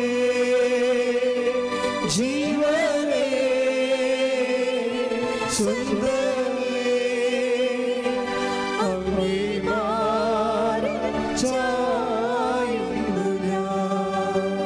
അപ്പോൾ കെസിയ ഉടമ്പടി എടുത്തപ്പോൾ അപ്പായോട് പോരുത്, ഇയർ ബാലൻസിൻ്റെ പ്രോബ്ലം ഉണ്ട്, നിങ്ങളിലേക്ക് തൂക്കുകട്ടെ വടിന് പോകേണ്ട കാര്യമില്ല, പെരപണിക്ക് ഇനി പോകാൻ പറ്റത്തില്ല, കൺസ്ട്രക്ഷൻ ഫീൽഡിൽ നിങ്ങൾ മാറണം എന്നൊക്കെ പറഞ്ഞ് ഡോക്ടർ വിട്ടല്ലേ. പക്ഷേ എന്താ പ്രശ്നം? ഉടമ്പടി എടുത്തു കഴിഞ്ഞപ്പോൾ ഒരു പ്രസംഗം കേട്ട്. പ്രസംഗം എന്താ പറയണത്? നിങ്ങൾ ഉടമ്പടിക്കാലത്ത് മറ്റുള്ളവർ നിങ്ങളോട് പറയുന്നത് ദൈവസ്വരമായിട്ട് ശ്രദ്ധിക്കണമെന്ന്, ദൈവം അവരിലൂടെയും നിങ്ങളോട് സംസാരിക്കാമെന്ന്. അപ്പോൾ അവരിലൂടെ അത് ഇവർക്ക് അഭിഷേകമായിട്ട് തോന്നി. എന്നുവെച്ചാൽ മറ്റുള്ളവർ സംസാരിക്കുമ്പോൾ അത് ദൈവസ്വരമായിട്ട് നീ കേൾക്കണമെന്ന് പറഞ്ഞ്. അപ്പോൾ ഉടനെ ഇത് കേട്ടിട്ട് ഉടനെ ഇവളെ കേൾക്കണത് എന്താണ്? അപ്പായെ വീണ്ടും ആൾക്കാർ വന്ന് പെരപണിയാൻ വിളിക്കണതാണ്. അപ്പോൾ ഉടമ്പടി ധ്യാനത്തിൽ പറഞ്ഞായിരുന്നല്ലോ, ഇനി മറ്റുള്ളവർ പറയണത് നീ കേൾക്കണം, അവരിലൂടെ ദൈവം നിന്നോട് സംസാരിക്കുമെന്ന് വന്നില്ല. അപ്പോഴേ ഇവൾക്കത് അഭിഷേകമായി. ഈ അഭിഷേകം എന്ന് അച്ഛൻ പറയുമ്പോൾ നിങ്ങൾ ശ്രദ്ധിക്കേണ്ടത്, ദൈവവചനത്തിനും മറ്റുള്ളവരുടെ വചനത്തിനും നമ്മൾക്ക് ക്യാച്ച് ചെയ്തിട്ട് ഓൺ ദി സ്പോട്ടിൽ ഓൺലൈനായിട്ട് ഇതിനെ ഡിക്റ്റേറ്റ് ചെയ്തെടുക്കണം. ഡിസേൺമെൻ്റ് എന്ന് പറയും. ഡിസേൺമെൻ്റ് എന്ന് പറയുന്നത് ഈ ദർശന വരം ഉള്ളവർക്ക് ദൈവം തരേണ്ട ഒരു വരമാണ്. വ്യാഖ്യാന വരം ഉള്ളവർക്കും വിവേചന വരമെന്ന് സംഭവമുണ്ട്. ആ കരിസ്മാറ്റിക് ഇതിൽ വന്നു കഴിഞ്ഞാൽ നമുക്കറിയാമല്ലോ, അതായത് അതിനകത്ത് പ്രാരംഭ ധ്യാനം, വളർച്ചാ ധ്യാനം, അത് കഴിഞ്ഞിട്ട് ആന്തരിക സൗഖ്യ ധ്യാനം, പ്രാർത്ഥനാനുഭവ ധ്യാനം, വരദാനങ്ങളുടെ ധ്യാനം വരുമ്പോഴാണ് ഇത് വരണത്, വിവേചനം വരണത്.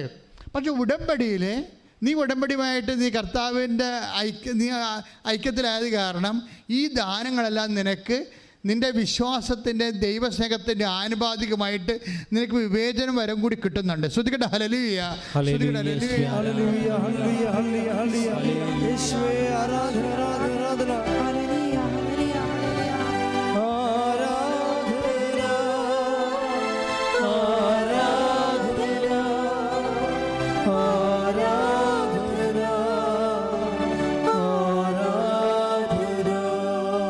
പരിശുദ്ധ പരമദിവ്യകാരുണ്യത്തിന്.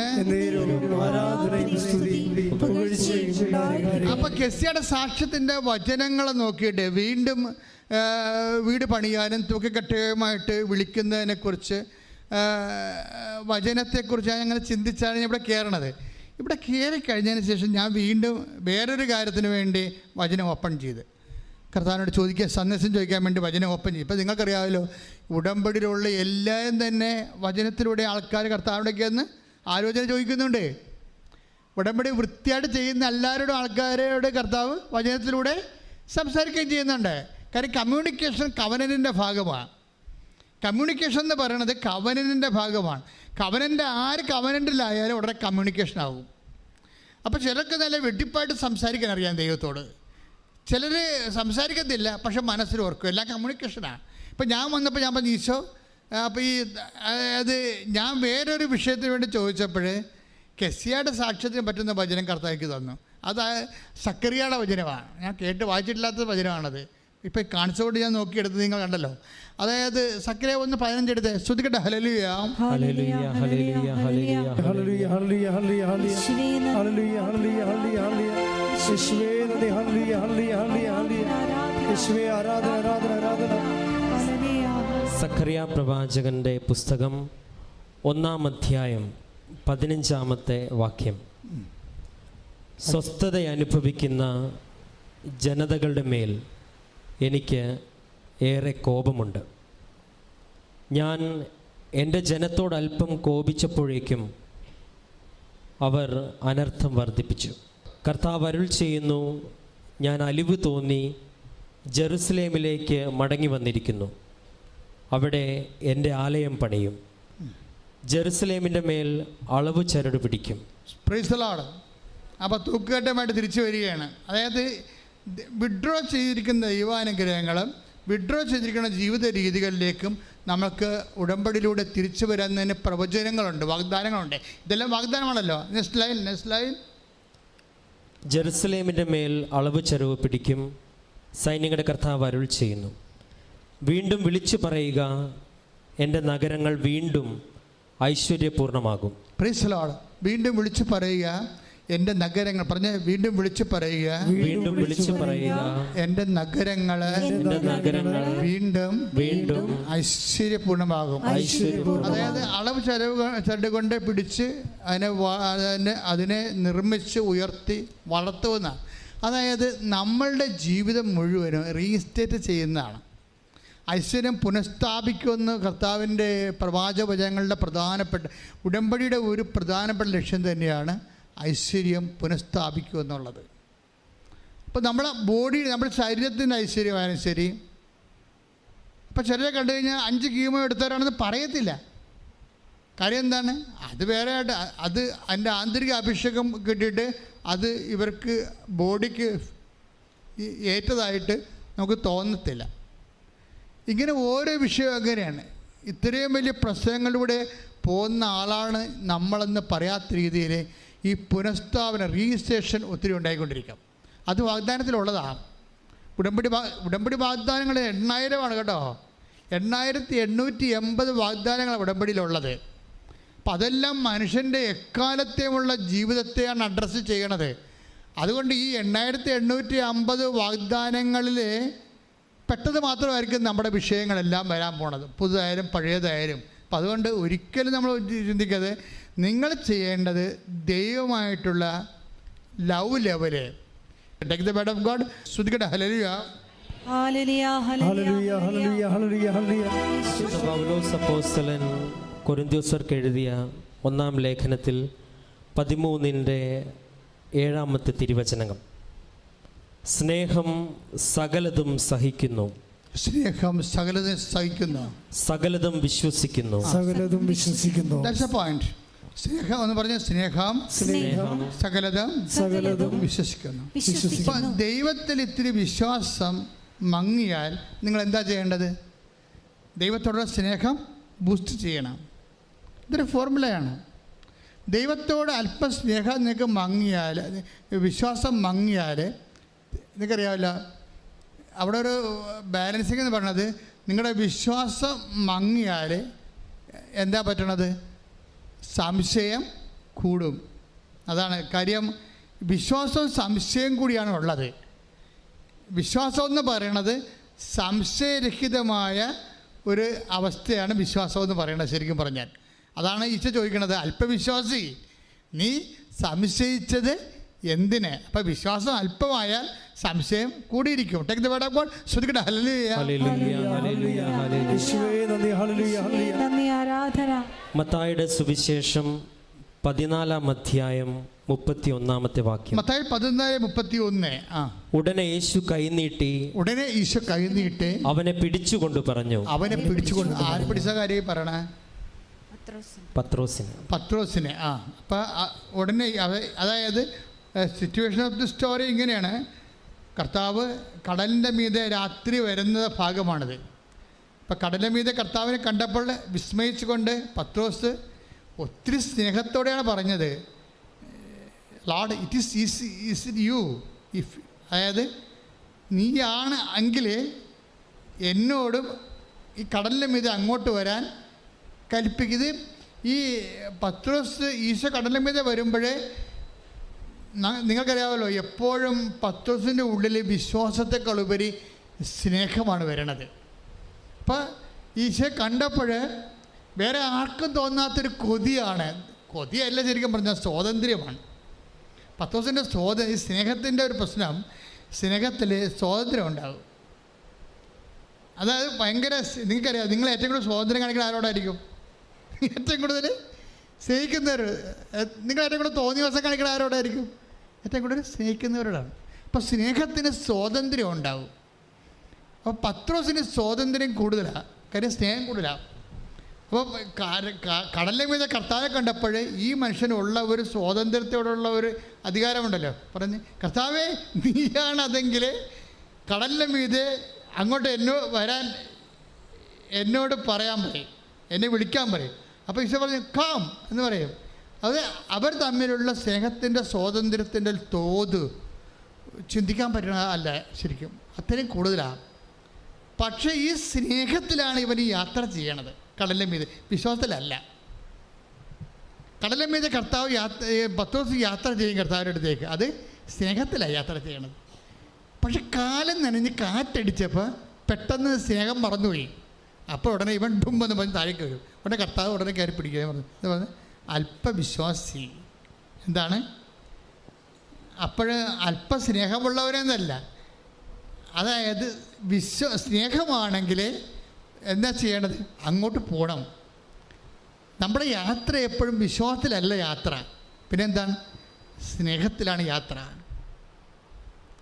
അപ്പോൾ ഒരു ദിവസങ്ങളിലൊരു സാക്ഷ്യം എന്ന് പറയണത്, അവളുടെ പട്ടയം എന്ന് പറയുന്നത് പുറമ്പോക്ക് ഭൂമിയാണ്. പുറമ്പോക്ക് ഭൂമിയിൽ പട്ടയം എന്ന് പറഞ്ഞ ബാങ്കുകാരെടുക്കത്തില്ല. അപ്പോൾ അവൾ ഉടമ്പടി വെച്ചിരിക്കണത് പട്ടയ ഭൂമി, പുറമ്പോക്കിൻ്റെ പട്ടയ ഭൂമി താമസിക്കാനുള്ള ഗവൺമെൻറ് ഒരു ടെമ്പററി പെർമിറ്റാണ് ഉള്ളത്. അത് ബാങ്കുകാർ ഈടായിട്ട് എടുക്കണം. അതിനുവേണ്ടിയാണ് ഒന്ന് ഉടമ്പടി ചെയ്തിരിക്കുന്നത്. കാര്യം എന്താണ്? എനിക്ക് വേറെ മാർഗമില്ല. പുറമ്പോക്കിൽ താമസിക്കുന്ന എനിക്ക് പുറമ്പോക്കിലെ പട്ടയഭൂമി ടെമ്പററി പെർമിറ്റുള്ള താമസിക്കാനുള്ള അനുവാദം മാത്രമേ ഉള്ളൂ അവിടെ. അപ്പം അത് ഞങ്ങൾക്ക് ബാങ്കിൽ ഈടായിട്ട് വെക്കണം. പണിയാണ്. അതിന് ഉടമ്പടി ചെയ്തിരിക്കുന്നത്. അതെന്ത് ഉടമ്പടിയാണ് ചെയ്തിരിക്കുന്നത്? അത് വിശ്വാസത്തിലല്ല ചെയ്തിരിക്കുന്നത്, സ്നേഹത്തിലാണ് ചെയ്തിരിക്കുന്നത്. എൻ്റെ ദൈവം എന്നെ സഹായിക്കുമെന്നുള്ള സ്നേഹത്തിൽ. നമ്മുടെ യാത്ര, ഉടമ്പടി യാത്ര എപ്പോഴും സ്നേഹത്തിലാണ്. എന്തുമാത്രം ആൾക്കാരാണ് 100 മേനിയും കൊയ്യണത്. ആരാ കൊയ്യണത്? ഈ വിശ്വാസികളല്ല കൊയ്യണത്, സ്നേഹക്കാരാണ് കൊയ്യണത്. അവരങ്ങനെ കണ്ണുപൊട്ട് ദൈവത്തിലങ്ങനെ സ്നേഹത്തിൽ ഉറപ്പിച്ച് വിശ്വസിച്ച് പോയാണ്. അതാണ് കർത്താവ് ചോദിക്കണത്. അതായത് എന്നിട്ട് ഇവിടെ കൊണ്ട് ഉടമ്പടി ചെയ്ത് കഴിയുമ്പോൾ ഇവളോട് കർത്താവ് മാതാവ് സ്വപ്നത്തിൽ പറയും, അല്ല 2 ദിവസം കഴിയുമ്പോൾ, ആ സാക്ഷ്യം നമ്മൾ ഈ ആഴ്ചയിലുള്ള സാക്ഷ്യമാണ്. 2 ദിവസം കഴിയുമ്പോൾ, ഉടമ്പടി കഴിയുമ്പോൾ 2 ദിവസം കഴിയുമ്പോൾ തന്നെ മനോരമയിൽ ഒരു വാർത്ത വരും. എന്താ വാർത്ത വരുന്നത്? അതായത് പുറമ്പോക്ക് ഭൂമിയാണെങ്കിൽ നിങ്ങൾക്ക് ബാങ്ക് ഈട് വെക്കാമെന്നും പറഞ്ഞ് വാർത്ത വരും. നിങ്ങളൊന്ന് ചിന്തിച്ച് നോക്കിയാൽ ഇതിൻ്റെയൊക്കെ പോക്ക് കണ്ടില്ലേ? ഈ ആഴ്ചത്തെ സാക്ഷ്യമാണ് എന്ന് വെച്ചാൽ റെക്ടിഫൈ ചെയ്ത് കൊടുക്കും. അപ്പം നിങ്ങളത് ആനുഷംഗികമായിട്ട് സംഭവിച്ചാണെന്ന് പറഞ്ഞ കാര്യമില്ല. നിനക്ക് പകരം ഞാൻ ജനതകളെ കൊടുക്കുമെന്ന സംഭവം. സാക്ഷ്യം എന്താ പറഞ്ഞിരിക്കണത്? വചനത്തിൻ്റെ വാഗ്ദാനം എന്താണ്? നീ ഈ രാജ്യത്തിൻ്റെ നിയമം വേണമെങ്കിലും നിനക്ക് വേണ്ടി ഞാൻ മാറ്റുമെന്നാണ്. ദൈവത്തിൻ്റെ സ്നേഹത്തിൻ്റെ തോതെന്ന് പറയണത് സ്വന്തം പുത്രനെ വരെ നൽകുന്ന തോതാണ്. കൈയടിച്ച് ശ്രുതിക്കട്ടെ. ഹല്ലേലൂയ, ഹല്ലേലൂയ, ഹല്ലേലൂയ, ആരാധന. ഹല്ലേലൂയ, ഹല്ലേലൂയ, ആരാധന. ഹല്ലേലൂയ, ഹല്ലേലൂയ, ഹല്ലേലൂയ, ആരാധന. ആരാധന, ആരാധന, ആരാധന. യേശുവേ ആരാധന.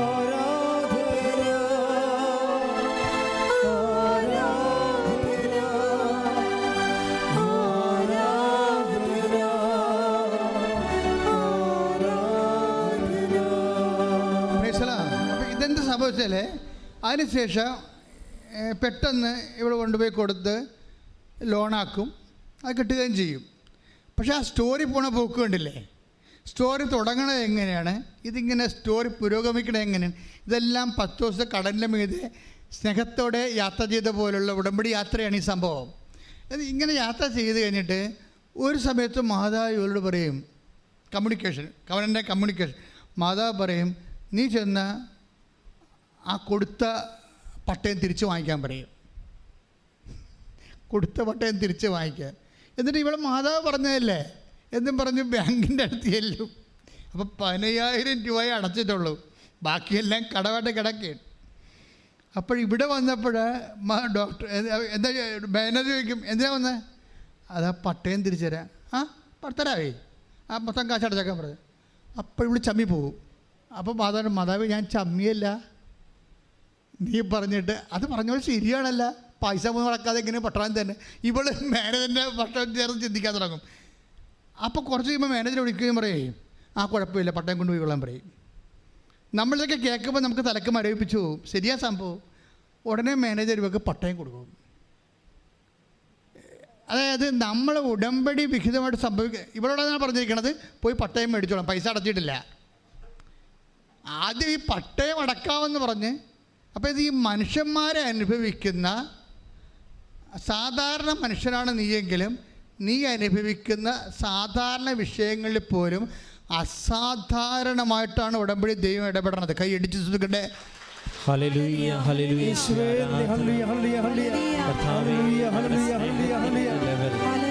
ജീവിതത്തിൽ വർദ്ധിക്കുവാൻ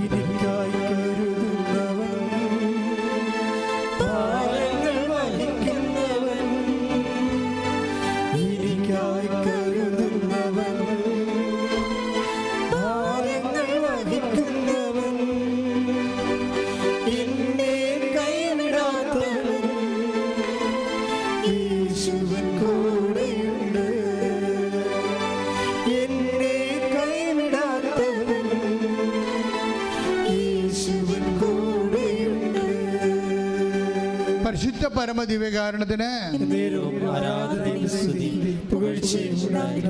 അപ്പോൾ ഇതിൻ്റെ വിഷയം വരണത് നമ്മൾ കറക്റ്റായിട്ട് മനസ്സിലാക്കേണ്ടത്. Take the word of God again. അല്പവിശ്വാസി നീ സംശയിച്ച് എന്തിനാ? ശ്രുതിക്കട്ടെ.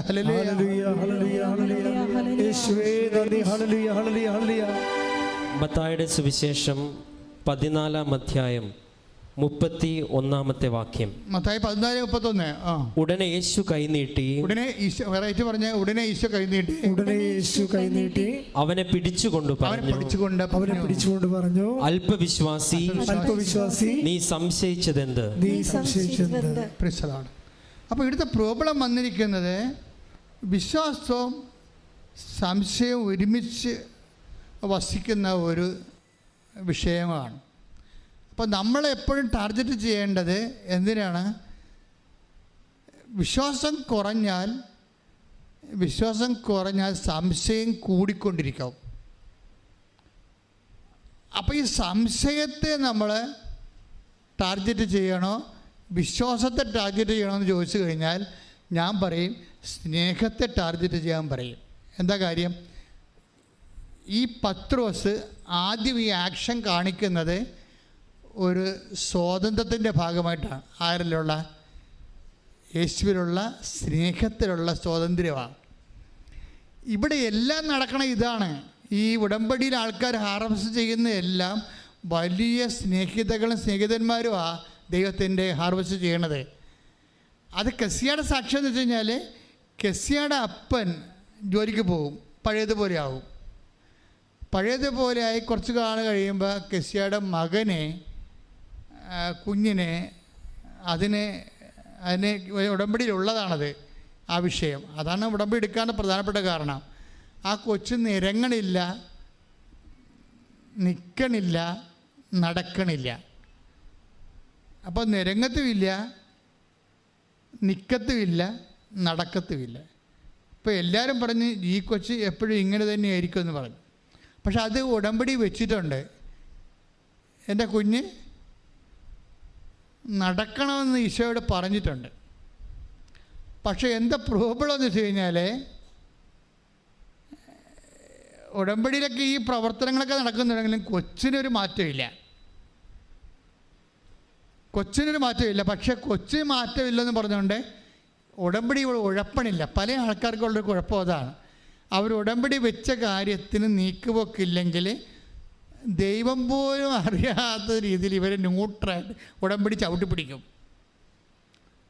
ഒന്നെങ്കിൽ രാവിലെ കൊടുക്കേണ്ട ഉടമ്പടി വെയിൽ താറട്ടെന്ന് വിചാരിച്ചുകൊണ്ടിരിക്കും. നിങ്ങൾ ഇപ്പോൾ പത്രം കൊടുക്കേണ്ടതാണ്. ചില ആൾക്കാർ വെയിലത്താണെങ്കിലും പത്രം കൊടുക്കും. ചില ആൾക്കാർ പറയും വെയിൽ താറട്ടെന്ന് പറയും. വെയിലും താറുമ്പോൾ ഞങ്ങളുടെ പത്രം ആറ്റിക്കൊണ്ടങ്ങനെ ഇരുന്നപ്പോൾ പറയുമ്പോൾ അപ്പോൾ വെയിൽ താറും. അപ്പോൾ ആരെങ്കിലും കൂടെ കൂട്ട് വരട്ടെന്ന് പറയും. ഇങ്ങനെ വാദപ്പനിക്കാർ ഒത്തിരി പേർ ഉടമ്പടി എടുത്തിട്ടുണ്ട്. അപ്പോൾ ദൈവത്തെ അറിയാമല്ലോ, ഇതിൻ്റെ അകത്തെല്ലാം സ്നേഹം അളക്കപ്പെടും. ചില ആൾക്കാർ വെയിലെങ്കിൽ വെയിൽ കർത്താവിൻ്റെ ജോലിയല്ലെന്ന് വിചാരിച്ചുകൊണ്ട് ചാടിക്കയറി കൊടുക്കും. ഇവരാണ് ഹാർവെസ്റ്റ് ചെയ്യണത് ഇതിൻ്റെ അകത്ത്. കാര്യം നമ്മളുടെ സൗകര്യവും തഞ്ചവും താളവും ഒക്കെ വെച്ചുകൊണ്ട് ഉടമ്പടി ചെയ്യുമ്പോൾ സ്വാഭാവികമായിട്ട് നമ്മൾ തന്നെ ഉടമ്പടിനെ ചവിട്ടി പിടിക്കും, താത്തി കൊണ്ടുവരും, വർക്കൗട്ട് ചെയ്യത്തില്ല. കാര്യം നിങ്ങളുടെ സ്നേഹത്തിൻ്റെ ചൂട്, ദൈവത്തോടുള്ള വിഷയം, അത് ചെയ്താൽ മതിയല്ല, എപ്പോഴാലും ചെയ്താൽ മതിയല്ല എന്നാണ് നിങ്ങൾ വിചാരിക്കണത്. പക്ഷേ അതിൻ്റെ അർത്ഥം ഒക്കുമ്പോൾ ഒക്കട്ടെ എന്നാണ് വിചാരിക്കുന്നത്. അതിൻ്റെ അർത്ഥം നിങ്ങൾക്ക് ദൈവത്തോടുള്ള സ്നേഹം തണുത്തു പോയെന്നാണ് എൻ്റെ അർത്ഥം. മറിച്ച് ദൈവത്തോട് സ്നേഹം തീഷ്ണമായിട്ട് നിൽക്കുന്ന ആൾക്കാരാണെങ്കിൽ ചൂടും മഴയും വെയിലും ഒന്നും നോക്കാതെ, ഇപ്പം ചിലരില്ല ഞായറാഴ്ച കുർബാനയ്ക്ക് ഇല്ലേ, ഞായറാഴ്ച കുർബാനയ്ക്ക് വേണ്ടി എലി മാളത്തിൽ നിന്ന് പുറത്ത് പറന്ന് മേഘത്തോട്ട് നോക്കണ പോലെ നോക്കും, പുറത്തേക്ക് പിന്നെയും കുടയും പിടിച്ച് വരും, പുറത്തോട്ട് നോക്കും, പിന്നെ പോകാമെന്ന് നിൽക്കും, മഴ തോരട്ട എന്ന് പറയും. ഇങ്ങനെ തോർന്ന് അവരുടെ ഉദ്ദേശം എന്താ? മഴ തോർന്ന അനുസരിച്ചുകൊണ്ട് അവിടെ പ്രസംഗം തീരും, അപ്പം എത്താം. അതാണ് ഉദ്ദേശിക്കണത്. മഴയാണെന്ന് നമ്മൾ പറയാനുണ്ടെങ്കിലും നമ്മുടെ ഉള്ളിലിരിപ്പ് എന്താണ്? നമുക്ക് നോക്കുമ്പോൾ ദൈവത്തിന് കുഴപ്പമില്ല. എന്താണ്? മഴയത് കൊണ്ടല്ലേ പോണത്, കുടയില്ലല്ല. അപ്പം അതുകൊണ്ട്, പക്ഷേ നമ്മുടെ ഉദ്ദേശം എന്താ? നമ്മുടെ ഉദ്ദേശം മഴ പമ്മുന്നനുസരിച്ചിട്ട് അവിടെ പ്രസംഗം കുർബാനയ്ക്ക് പോയെന്നുമായി മൊത്തം അവിടെ ഇരിക്കുകയും ചെയ്യേണ്ട. ഈ കള്ളക്കളികളെല്ലാം അപ്പം തന്നെ സ്കാൻ ചെയ്ത് പുറത്ത് വരും. നിങ്ങൾ പണി മേടിക്കണം നിങ്ങൾ തന്നെ കാരണക്കാരാണേ. നിങ്ങളുടെ തന്നെ കള്ളത്തരങ്ങൾ കാരണമാണ് ഉടമ്പടിയിൽ ലാഗ് ചെയ്ത് പോണത്. എനിക്ക് കാലെ പിടിച്ച് പറയാനുള്ള കാര്യം, ഉടമ്പടി എടുക്കുന്നുണ്ടെങ്കിൽ ഇത് സത്യസന്ധമായിട്ട് പിന്നെ ദൈവത്തിൻ്റെ തിരുസന്നിധിയിൽ തോക്കാതെ നിൽക്കണം. എന്ന് വെച്ചാൽ നമ്മളായിട്ട് നമുക്കൊരു നെഗറ്റീവ് മാർക്ക് വീഴാത്ത രീതിയിൽ തീഷ്ണമായിട്ട് നിൽക്കുക. പ്രാർത്ഥിക്കുക, കർത്താവായ ദൈവമേ ഏത് സാഹചര്യത്തിലും ദൈവസ്നേഹത്തോടെ ശുശ്രൂഷ ചെയ്യാൻ എന്നെ സഹായിക്കണമേ. എന്നെ അഭിഷേകം ചെയ്യണമേ.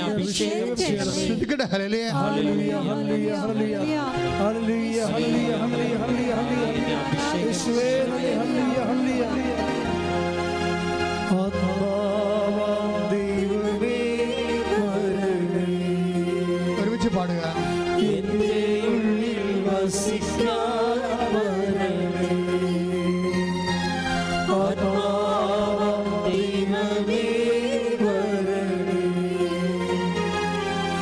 എന്റെ ഉള്ളിൽ വസിക്കാൻ വരണമേ.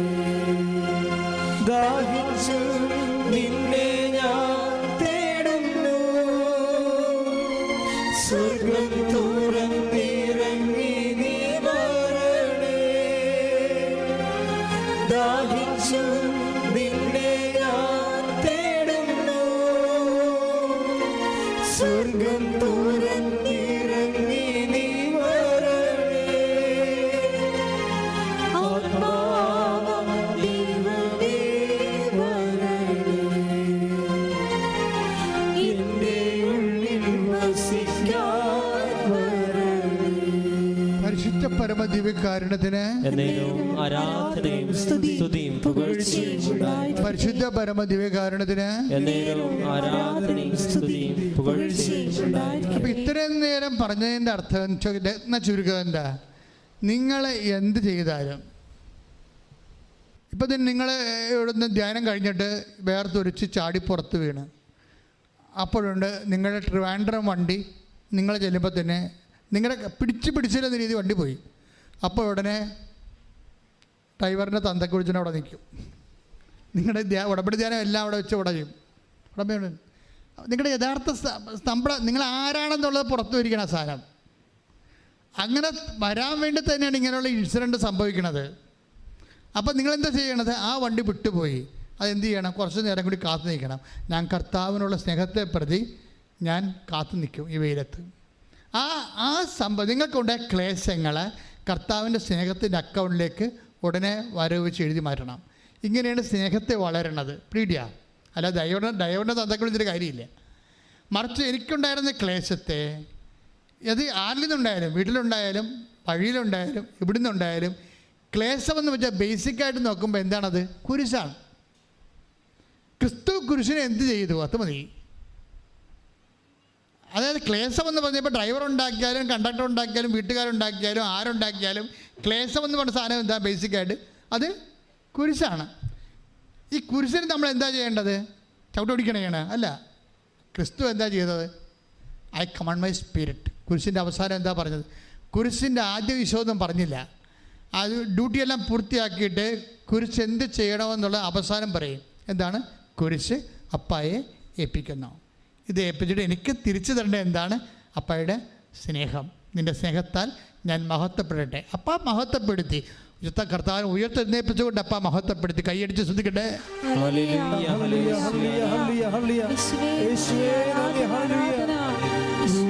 കണ്ടു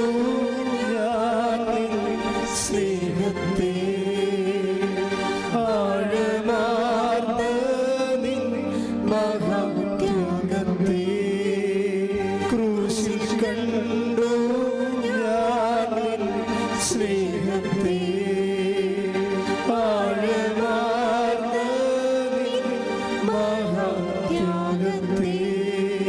പകരം എന്തോ നൽകും ഞാനിനി ഹൃദയം പൂർണ്ണമായി നൽകുന്നു നാഥന്. പരിശുദ്ധ പരമ ദിവ്യകാരുണ്യത്തിന് അപ്പോഴേ ഇങ്ങനെയുള്ള സിറ്റുവേഷൻസൊക്കെ തരുമ്പോഴേ അതെല്ലാം കൺവേർഷനിലേക്ക് മാറ്റണം. അതെല്ലാം ക്ലേശങ്ങളെല്ലാം സ്നേഹമായിട്ട് കൺവേർട്ട് ചെയ്യണം.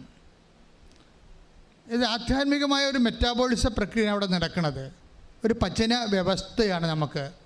ആ പചന വ്യവസ്ഥയിൽ കുരിശ് കൃപയായിട്ട് കൺവേർട്ട് ചെയ്യപ്പെടും. പക്ഷേ ക്ലേശമായിട്ടാണ് നമുക്കതിനെ കിട്ടണത്. നമ്മളതിനെ പാചകം ചെയ്താണ് ക്ലേശങ്ങളെ നമ്മൾ വിശ്വാസം, പ്രത്യാശ, സ്നേഹം മുതലായ ഇൻഗ്രീഡിയൻസ് ചേർത്തുകൊണ്ട് അല്ലെങ്കിൽ പരിശുദ്ധാത്മാവിൻ്റെ തീ ചേർത്തുകൊണ്ട് ഈ ക്ലേശങ്ങളെ നമ്മൾ ദൈവസ്നേഹത്താൽ പാചകം ചെയ്യും. പാചകം ചെയ്തിട്ടാണ് ഇതിനെ കൃപയായിട്ട് കൺവേർട്ട് ചെയ്യണത്. അപ്പം അതുകൊണ്ട് ഉടമ്പടി ഒരു ജീവിത രീതിയാണ്, ജീവിത ധർമ്മമാണ്, അതുപോലെ ജീവിത ശൈലിയാണ്. ഇതാ അല്ല ഇവിടെ കൊണ്ടുവന്ന് എന്തെങ്കിലും എഴുതിയിട്ട് കെട്ടിത്താത്തിയിട്ട് പോകണമല്ല കേസ് കെട്ട്. അതിൻ്റെ പിന്നിലുള്ള അതിൻ്റെ പ്രക്രിയകൾ, അതിൻ്റെ ഭാഷ്യമാണ് ഞാൻ നിങ്ങളോട് പറയണത്. ഉടമ്പടിയുടെ പ്രക്രിയയുണ്ട്, അതിൻ്റെ ജീവിത രീതികളുണ്ട്, അതിൻ്റെ ഒരു ഭാഷ്യമാണ്. എന്ന് വെച്ചാൽ ഇതിൽ ഇൻ കേസ് നിങ്ങൾ അതിനാൽ ദൈവത്തിൻ്റെ സ്വന്തം പൈതലായിട്ട് അങ്ങോട്ട് കൺവേർട്ട് ചെയ്യപ്പെടും. ദൈവത്തിൻ്റെ സ്വന്തം പൈതലായി കഴിഞ്ഞാൽ പിന്നെ ഈ പ്രോബ്ലംസ് ഒന്നുമില്ല. എന്താ കാര്യം? നമ്മൾ മക്കളാണെങ്കിൽ അവകാശികളാണ്, അതിനെക്കുറിച്ച് നമുക്ക് നല്ല ബോധമുണ്ട്. കർത്താവിൻ്റെ സ്നേഹിതനാണെങ്കിൽ, കർത്താവിൻ്റെ സ്വന്തമാണെങ്കിൽ, അത് നീയാണെങ്കിൽ എനിക്കും കടലിൻ്റെ മീതെ നടക്കാനുള്ള അവകാശമുണ്ട്. കൈയടിച്ച് ശ്രദ്ധിക്കട്ടെ. ഹല്ലേലൂയ. ഹല്ലേലൂയ. യേശുവേ ഹല്ലേലൂയ ഹല്ലേലൂയ ഹല്ലേലൂയ ഹല്ലേലൂയ ഹല്ലേലൂയ യേശുവേ ഹല്ലേലൂയ ഹല്ലേലൂയ. ആരാധന ആരാധന യേശുവേ ആരാധന. പരിശുദ്ധ പരമ ദിവ്യകാരുണ്യത്തിന്. അപ്പോൾ ഡോക്ടർ കെസ്യയോട് പറഞ്ഞു, ഈ കുട്ടി നടക്കാനുള്ള സാധ്യത കുറവാണെന്ന് പറഞ്ഞു. അതാണ്. പക്ഷേ പിറ്റേ ദിവസം ദിവ്യകാരുണ്യനാഥനെ നിത്യാരാധനയിലെ കെസ്യ കാണുന്നൊരു കാഴ്ചയുണ്ട്. അപ്പോൾ ഡോക്ടർ ഇങ്ങനെ പറഞ്ഞതിൻ്റെ സങ്കടം അവളുടെ മനസ്സിലുണ്ട് ഭയങ്കരമായിട്ട്. അപ്പോൾ ദിവ്യകാരുണ്യനാഥനെ കാണുമ്പോൾ കെസ്യ പറയും, ഞാൻ ഉടമ്പടിയുടെ കാര്യം അമ്മ നിന്നോട് പറഞ്ഞിട്ടില്ല എന്ന് ചോദിക്കും. ആ ഒരു ഡയലോഗിൻ്റെ പോക്ക്, കമ്മ്യൂണിക്കേഷൻ പോക്ക് കണ്ട, ഇതിൻ്റെ സ്നേഹത്തിൻ്റെ ലെവൽ കണ്ട. ഈശോനെ ദിവ്യകാരുണ്യനാഥനെ കണ്ടപ്പോൾ കെസ്യ ചോദിക്കുന്നത് എന്താണ്? ഞാൻ അമ്മയെടുത്ത് ഉടമ്പടി എടുത്തായിരുന്നു, ആ കാര്യം അമ്മ നിന്നോട് പറഞ്ഞിട്ടുണ്ടോ എന്ന് ചോദിക്കും. എന്താ കാര്യം? പറഞ്ഞിട്ടുണ്ടോ ഇല്ലയോ എന്നല്ല, അവളുടെ കുഞ്ഞിന് മാറ്റമൊന്നുമില്ല. അപ്പോൾ അമ്മ പറഞ്ഞിട്ടില്ല എന്നാണ് ഇവൾ പറയണത്. എന്നിട്ട് പിന്നീട് ഇവൾ കണ്ണു നിറഞ്ഞുകൊണ്ട് ഈശോയോട് ചോദിക്കും, ഈശോ എൻ്റെ അമ്മ പറഞ്ഞിട്ടുണ്ടെങ്കിൽ എൻ്റെ ഉടമ്പടിയെ നീ ഓർക്കുന്നുണ്ടോ? എന്തുമാത്രം ആൾക്കാർ ഉടമ്പടി എടുക്കണേ, ലക്ഷക്കണക്കിന് ആൾക്കാരല്ലേ ഉടമ്പടി എടുത്തിരിക്കണേ, എൻ്റെ ഉടമ്പടിയെ നീ ഓർക്കുന്നുണ്ടോ എന്ന് ചോദിക്കും. ഓരോ പ്രാർത്ഥനയുടെ രീതി കണ്ട. പുറത്തിറങ്ങുമ്പോഴേ ഒരു മഴവില്ലിങ്ങനെ ഇവിടെ മുമ്പിൽ നിന്ന് വീശിയിട്ടിങ്ങനെ ആകാശം മുഴുവൻ നിറഞ്ഞു കിടക്കും. മഴവില്ലെന്താണ്? ഉടമ്പടി ഉറപ്പിക്കുന്നതിൻ്റെ ബൈബിൾ സൂചനയാണ് മഴവില്ല്. എന്താണ്? ഞാനത് ഓർക്കുന്നുണ്ടെന്ന്. അപ്പോൾ കൊച്ച് എഴുന്നേറ്റ് നടക്കാൻ തുടങ്ങും.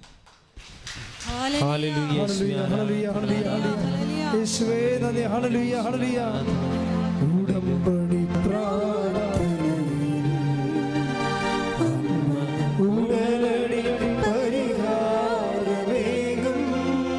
മഴവില്ലേ?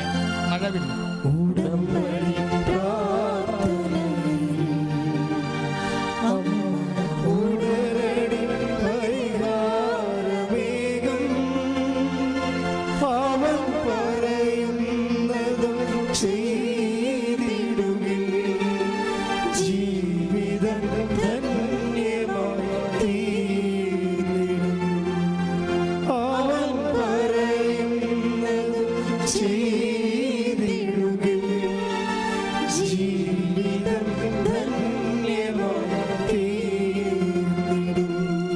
ഉൽപ്പത്തിയുടെ പുസ്തകം 9-ാം അധ്യായം 16-ാമത്തെ വാക്യം. 9:16.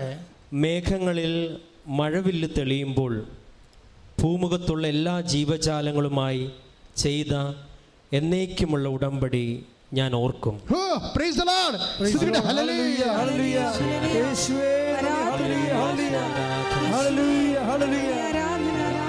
അവൻ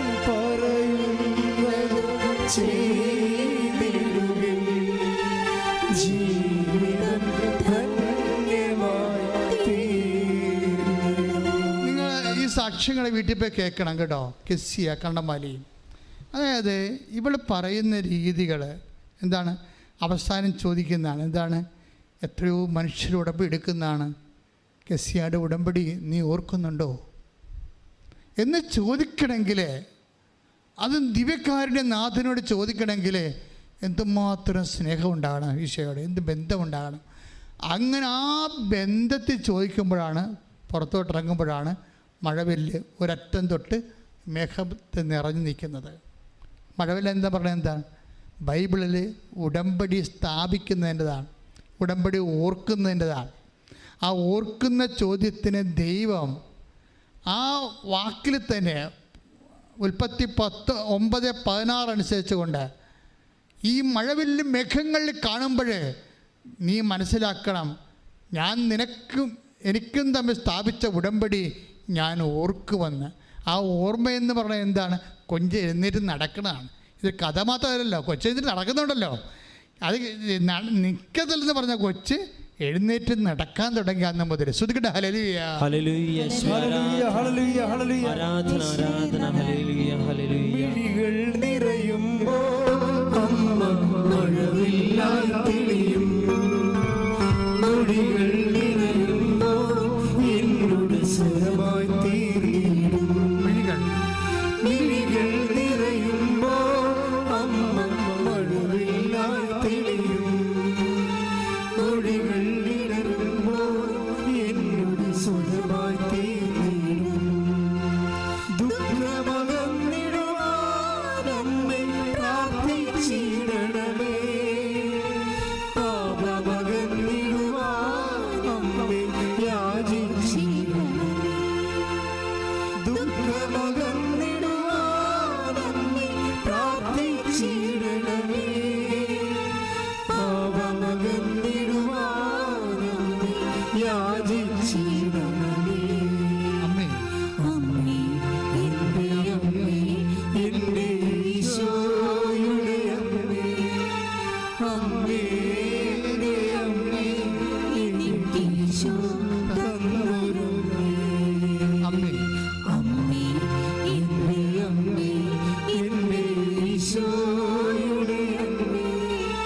അമ്മേ എൻ്റെ അമ്മേ എനിക്കീശോ തന്നൊരമ്മേ അമ്മേ അമ്മേ എൻ്റെ അമ്മേ എൻ്റെ ഈശോയുടെ അമ്മേ അമ്മേ എൻ്റെ അമ്മേ എനിക്കീശോ തന്നൊരമ്മേ അമ്മേ എൻ്റെ അമ്മേ അമ്മേ എൻ്റെ അമ്മേ എൻ്റെ ഈശോയുടെ അമ്മേ അമ്മേ എൻ്റെ അമ്മേ എൻ്റെ സ്വന്തം അമ്മ നീ.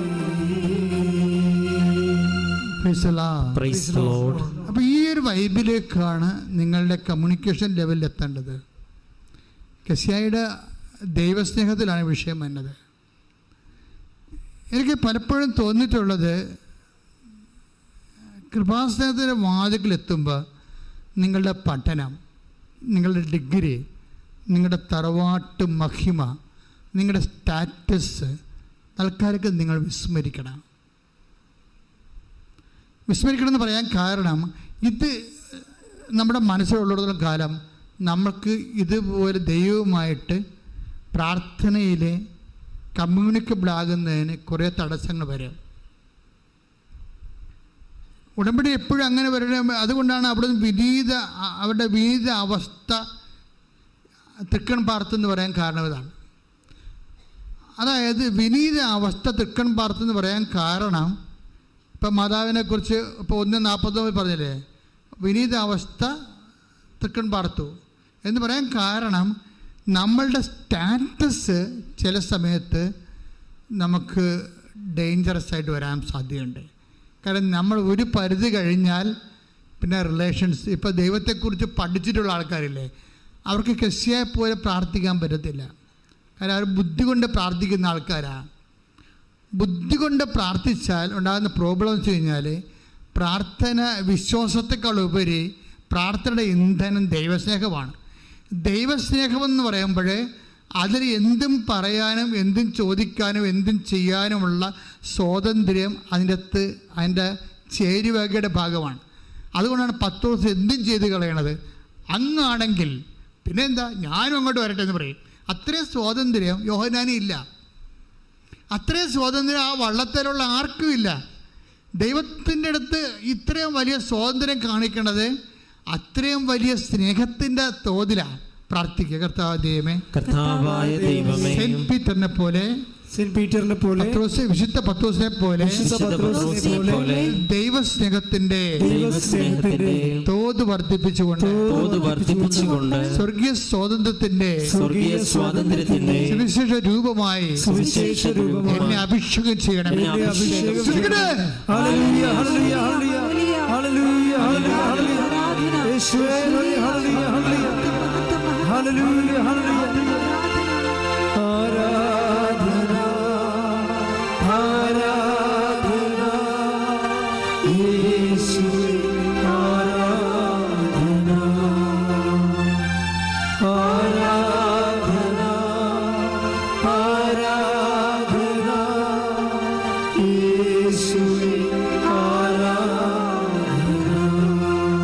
പരിശുദ്ധ പരമ ദിവ്യകാരുണ്യത്തിന്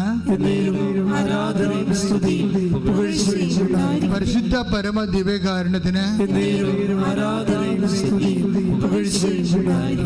അതായത് എപ്പോഴും ഈ കമ്മ്യൂണിക്കേഷൻ ലെവലിലേക്ക് നമ്മൾ കീപ്പ് ചെയ്യാൻ വേണ്ടി പ്രത്യേകം ശ്രദ്ധിക്കണം. ദൈവമായിട്ടുള്ള സ്നേഹത്തിൻ്റെ ലെവല് കീപ്പ് ചെയ്യാൻ വേണ്ടി. അതിപ്പോൾ അതിനുള്ള ഏറ്റവും വലിയ മാർഗം എന്ന് പറയുന്നത് സാക്ഷ്യം കേൾക്കുന്നത് തന്നെയാണ്. ഇപ്പോൾ ഒരു ദിവസം നമ്മൾ 25 സാക്ഷ്യം അപ്പ് ചെയ്യുന്നുണ്ട്. ഇൻഡിവിജ്വലായിട്ട് 10 സാക്ഷ്യം, കളക്റ്റീവായിട്ട് 15 സാക്ഷ്യം, അങ്ങനെയാണ് 25 സാക്ഷ്യം ഒരു ദിവസം അപ്പ് ചെയ്യാണ്. ഓരോ സാക്ഷ്യവും ഓരോ ബൈബിളാണ്. ബൈബിൾ എന്ന് വെച്ച് കഴിഞ്ഞാൽ വെന്ത ബൈബിൾ എന്ന് പറയുന്നത്. ബൈബിള് ബൈബിൾ അരിയാണെങ്കിൽ ബൈബിൾ ജീവിച്ച് അനുഭവത്തിലേക്ക് സാക്ഷ്യം മാറുമ്പോൾ ചോറായിട്ട് മാറും. എന്നുവെച്ചാൽ മറ്റുള്ളവർക്കും കൂടി അത് ആഹാരം കഴിക്കാൻ പറ്റുന്നില്ല. സാക്ഷ്യത്തിൻ്റെ ഗുണവതാണ്. സാക്ഷ്യം ചോറാണ്. ബൈബിൾ അരിയാണ്, സാക്ഷ്യം ചോറാണ്. എന്ന് വെച്ച് കഴിഞ്ഞാൽ എന്താ കാര്യം? ബൈബിൾ ആട്രിബ്യൂട്ട് ചെയ്തിരിക്കുന്നതാണ്, അപ്ലൈഡ് ചെയ്തിരിക്കുന്നതാണ്. ആ ബൈബിൾ അപ്ലൈ ചെയ്ത് കഴിയുമ്പോൾ അവൻ്റെ ആ വ്യക്തി അപ്ലൈ ചെയ്യുന്ന വ്യക്തിയുടെ വിശ്വാസം, ആ അപ്ലൈ ചെയ്യുന്ന വ്യക്തിയുടെ സ്നേഹം, അപ്ലൈ ചെയ്യുന്ന വ്യക്തി പ്രത്യാശ, അതിനകത്ത് അവരുടെ ലെവലിലെ പ്രത്യാശ അതിനകത്ത് ഇൻവെസ്റ്റ് ചെയ്യും. ഈ ഇതിലാണ് ഈ പാചകം ചെയ്ത് കഴിയുമ്പോഴാണ് അവർക്കൊരു സാക്ഷ്യ അനുഭവം, ദൈവത്തെ അവർക്ക് അനുഭവിക്കാൻ പറ്റുന്നത്. ദൈവത്തെ അനുഭവിക്കാനെങ്കിൽ എപ്പോഴും നമുക്ക് ഒരു ഇഷ്യൂ ബേസ്ഡ് ആയിട്ടുള്ള ഉടമ്പടി അഡ്രസ്സ് ചെയ്യണത് ഇഷ്യൂ ബേസ്ഡ് ആയിട്ടുള്ള ഒരു ജീവിതത്തിൽ ദൈവത്തെ അനുഭവിക്കുന്ന രീതികളാണ്. ഉടമ്പടി നമ്മൾ അഡ്രസ്സ് ചെയ്യണത് ഇഷ്യൂ ബേസ്ഡ് ആയിട്ടുള്ള ജീവിതത്തിൽ ദൈവത്തെ അനുഭവിക്കുന്ന രീതികളാണ്. അത് ഭയങ്കര തീക്ഷ്ണമായിരിക്കും. എന്താ കാര്യം വെച്ചാൽ, വേണേ ഒരു പായൊക്കെ എടുത്തുകൊണ്ട് വെറുതെ യോഗ ഇരിക്കണ പോലെ ഇരുന്ന് നമുക്ക് ഏതെങ്കിലും വചനമൊക്കെ ധ്യാനിച്ചും അത് പിന്നെയും പറഞ്ഞും ഒക്കെ ഒരു ബൗദ്ധികമായിട്ടുള്ള ആശയപരമായ അനുഭവങ്ങൾ ഉണ്ടാക്കാം. പക്ഷേ ഇറങ്ങി പ്രവർത്തിക്കാൻ പറ്റത്തില്ല. ഈ ലോകത്ത് ഇറങ്ങി പ്രവർത്തിച്ചിരിക്കുന്നവർ, കർത്താവിന് വേണ്ടി ഇറങ്ങി പ്രവർത്തിച്ചിരിക്കുന്ന എല്ലാവരും, അതാണ് നമ്മൾ ക്ലാസ് റൂമിൽ ഇന്ന് സഭ, ഈ പ്രഭുത്വ സഭയുടെ ഒരു കുഴപ്പം, ഇത് മിക്കവാറും ക്ലാസ് റൂമിൽ കെട്ടിക്കിടക്കുന്ന ദുഷിച്ച വെള്ളം പോലെയാണ്.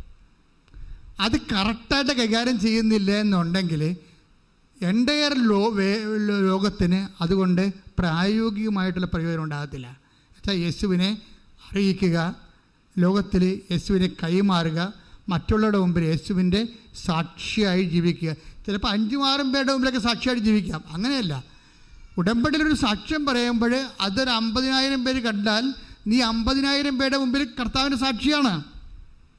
50,000 പേര്. അപ്പം നിങ്ങളെന്താ പറയേണ്ടത്?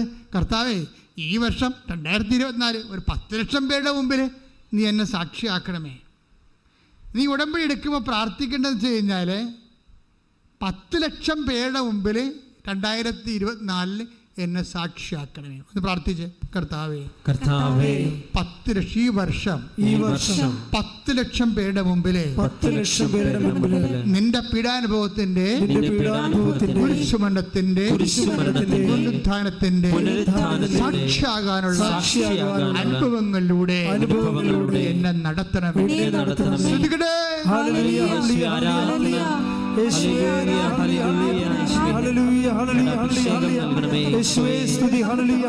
സാക്ഷികളായി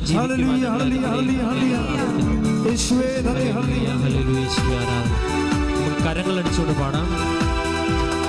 കൃപയാലേ കൃപയാലേ കൃപയാലനുദിനവും കൃപയാലേ കൃപയാലേ കൃപയാലനുദിനവും ബലഹീനതയിൽ ബലമേകി ബലവാനായോ നടത്തിടുന്നു. ബലഹീനതയിൽ ബലമേകി ബലവാനായോ നടത്തിടുന്നു. കൃപയാലേ കൃപയാലേ കൃപയാലനുദിനവും കൃപയാലേ കൃപയാലേ കൃപയാലനുദിനവും. പരിശുദ്ധ പരമദിവ്യകാരുണ്യത്തിന് ആരാധനയും സ്തുതിയും പുകഴ്ചയും ഉണ്ടായിരിക്കട്ടെ. നേരത്തെ ഞാനൊരു സാക്ഷ്യം പറഞ്ഞില്ലേ? എന്താ പറഞ്ഞത്? ഒരു മോളയുടെ മാതാവ് പറഞ്ഞു, എന്താ പറഞ്ഞത്? അവൾ ഉടമ്പടി ചെയ്തപ്പോൾ തന്നെ അവരുടെ പുറമ്പോക്ക് ഭൂമി നിയമവിരുദ്ധമായ വിധേയമായി. അത് 2 ദിവസത്തിനുള്ളിൽ സംഭവിച്ചതാണ്. അത് കഴിഞ്ഞപ്പോൾ മാതാവ് എന്താ പറഞ്ഞത്? ഞാനൊക്കെ കൊടുത്ത് ലോൺ എടുത്തിട്ട് കടങ്ങൾ പരിഹരിക്കാൻ പറഞ്ഞു. കടങ്ങൾ പരിഹരിച്ച് കഴിഞ്ഞപ്പോൾ കമ്മ്യൂണിക്കേഷനാണ് നമ്മുടെ സബ്ജക്റ്റ്. എന്താണ്? കവനൻ്റ് ആൻഡ് കമ്മ്യൂണിക്കേഷൻ, ഉടമ്പടിയും അതായത് വിനിമയവും. അപ്പോൾ എന്താ സംഭവം എന്ന് വെച്ച് കഴിഞ്ഞാൽ, അത് കഴിഞ്ഞപ്പോൾ ഇവളോട് പറഞ്ഞ് 15 രൂപ അടച്ച്. അപ്പോൾ പറഞ്ഞാൽ എന്താണ്? നീ പോയി തിരിച്ച് വാങ്ങിക്കുക പട്ടയം മേടിക്കാൻ വേണ്ടി മാതാവ് പറഞ്ഞ പോലെ ഓടി. അവളുടെ പേര് ഇവിടെ എടുത്തിട്ടുണ്ട്, അതായത് പുഷ്പ, കാസർഗോഡ്. ഈ ആഴ്ചത്തെ സാക്ഷിയാണ്. അപ്പോഴേ എന്നെ സംഭവിച്ചു കഴിഞ്ഞാൽ, അവളവിടെ ചെന്നപ്പോഴാണ് മാനേജറിനോട് പട്ടയം ചോദിച്ചപ്പോൾ മാനേജർ പറഞ്ഞ് പട്ടയം തരാം, പൈസ എല്ലാം ലോൺ എടുത്ത പൈസ മൊത്തം അടക്കുക. അപ്പോഴാണ് ഇവിടെ ചമ്മിപ്പോയത്. മാതാവേ എന്നെ ചമ്മിച്ചാന്ന് ചോദിച്ചു. അതാ കമ്മ്യൂണിക്കേഷൻ. ഉടനെ അവിടെ ഇരുന്നേച്ച് ചോദിക്കും, മാതാവേ എന്നെ ചമ്മിച്ച, നീ പറഞ്ഞു കേട്ടല്ലോ ഞാൻ വന്നത്. അപ്പോൾ അവൾ തിരിച്ചടക്കുമ്പോൾ മാനേജർ തിരിച്ച് വിളിച്ചിട്ട് മാതാവ് പറഞ്ഞ പോലെ പട്ടയം എടുത്ത് കൈ കൊടുക്കും. ഈ സാക്ഷ്യം ഇങ്ങനെ പോണ ഇത് പൊക്കുന്ന രസമാണിതിൽ. നിങ്ങൾ ഇന്ന് ഇടുന്നുണ്ടോ അത് നോക്കിയേക്കണേ. അതായത് എന്ത് സംഭവിച്ചാൽ നമ്മൾ വീട്ടിൽ ചെന്ന് കഴിയുമ്പോൾ ഈ പട്ടയം മേടിച്ച് വീട്ടിൽ ചെല്ലും. വീട്ടിൽ ചെന്ന് കഴിയുമ്പോൾ ഇവിടെ വന്ന് ഇതുപോലെ നിങ്ങളെപ്പോൾ ഇരുന്ന് ഉടമ്പടി കൂടുകയാണ്. ഉടമ്പടി കൂടുമ്പോൾ ആരാധന സമയത്ത് അച്ഛനൊരു ദർശനം, ഞാനൊരു ദർശനം പറയും. എന്താ പറയണത്? ശരിക്കും പറഞ്ഞാൽ എനിക്ക് നല്ല തൊലിക്കട്ടി ആയതുകൊണ്ടാണ് ഇതൊക്കെ ഞാൻ പറയണത്. കർത്താവ് എൻ്റെ മനസ്സിൽ തോന്നിച്ചാൽ ആ സമയത്ത് അത് പറയണ സമയത്ത് ചെയ്തിരിക്കും. പിന്നെ വന്നത് പോലെ ഞാൻ തെറ്റൊന്നും ചെയ്യത്തില്ലല്ലോ. അപ്പോൾ മാതാവ് അല്ലെങ്കിൽ ഈശോ തോന്നിക്കണല്ലേ ചെയ്യണത്. അല്ലെങ്കിൽ മറ്റുള്ള അച്ഛന്മാരെന്നെ കളിയാക്കുക, മറ്റുള്ളവരെന്നെ ട്രോളുക, അത് ഞാൻ നോക്കത്തില്ല. ഞാൻ എന്താ പറഞ്ഞത്? അതായത് 12655 ഫോൺ നമ്പറുള്ളവർ സൂക്ഷിക്കുക. ഇത് വല്ലൊരു ആൾക്കാരെ കിട്ടിയ അവരും പറയത്തില്ല, ചുമ്മാ തോന്നിയായിരിക്കും എന്ന് വിചാരിക്കും. പക്ഷേ എനിക്ക് ഡിസൈൻമെൻറ്റിൽ അത് കർത്താവിൻ്റെ മെസ്സേജാണെന്ന് തോന്നി. 12655. അപ്പോഴേ ഇതിൻ്റെ അകത്തിരുന്ന് ഈ നമ്മൾ പറഞ്ഞ പുഷ്പ ഇതിരിപ്പുണ്ടായിരുന്നു. പുഷ്പ പറയും, ഇത് എൻ്റെ ഫോൺ നമ്പറാണല്ലോ. അതാ വിഷയം. കമ്മ്യൂണിക്കേഷൻ ഫോൺ കണ്ടില്ല, കവനൻ്റെ കമ്മ്യൂണിക്കേഷൻ. ഈ 126 എൻ്റെ നമ്പർ അവസാനിക്കണത്. എൻ്റെ ചേട്ടൻ്റെ നമ്പർ അവസാനിക്കുന്നത് 55. അപ്പോൾ ഇവിടെ ഇന്ന് ഭർത്താവിനോട് പറയും, ഇന്ന് കർത്താവ് കൃപാസനത്തിൽ ഒരു നമ്മുടെ കാര്യം പറഞ്ഞിട്ടുണ്ട്, നമുക്കെന്തോ സംഭവിക്കാൻ പോകുന്നുണ്ട്, നല്ല കാര്യം. അപ്പോൾ 126 എൻ്റെ നമ്പരാണ്, 55 ചേട്ടായിയുടെ നമ്പരാണ്. അപ്പോൾ ഉടനെ ഷൈജു വന്നുമ്പോൾ ഹസ്ബൻഡ് ചോദിക്കും, നമുക്ക് ലോട്ടറി അടിക്കും അല്ലേ? അതെനിക്കറിയാൻ പറഞ്ഞു പറയും. കാര്യം വേറെ മാർഗമൊന്നുമില്ല. പെര വെക്കാൻ വേണ്ടി വേറെ വീട് വെക്കാൻ വേണ്ടിയാണേ. വീട് വെക്കാനുള്ള കാരണം എന്താണെന്നറിയാമല്ലോ?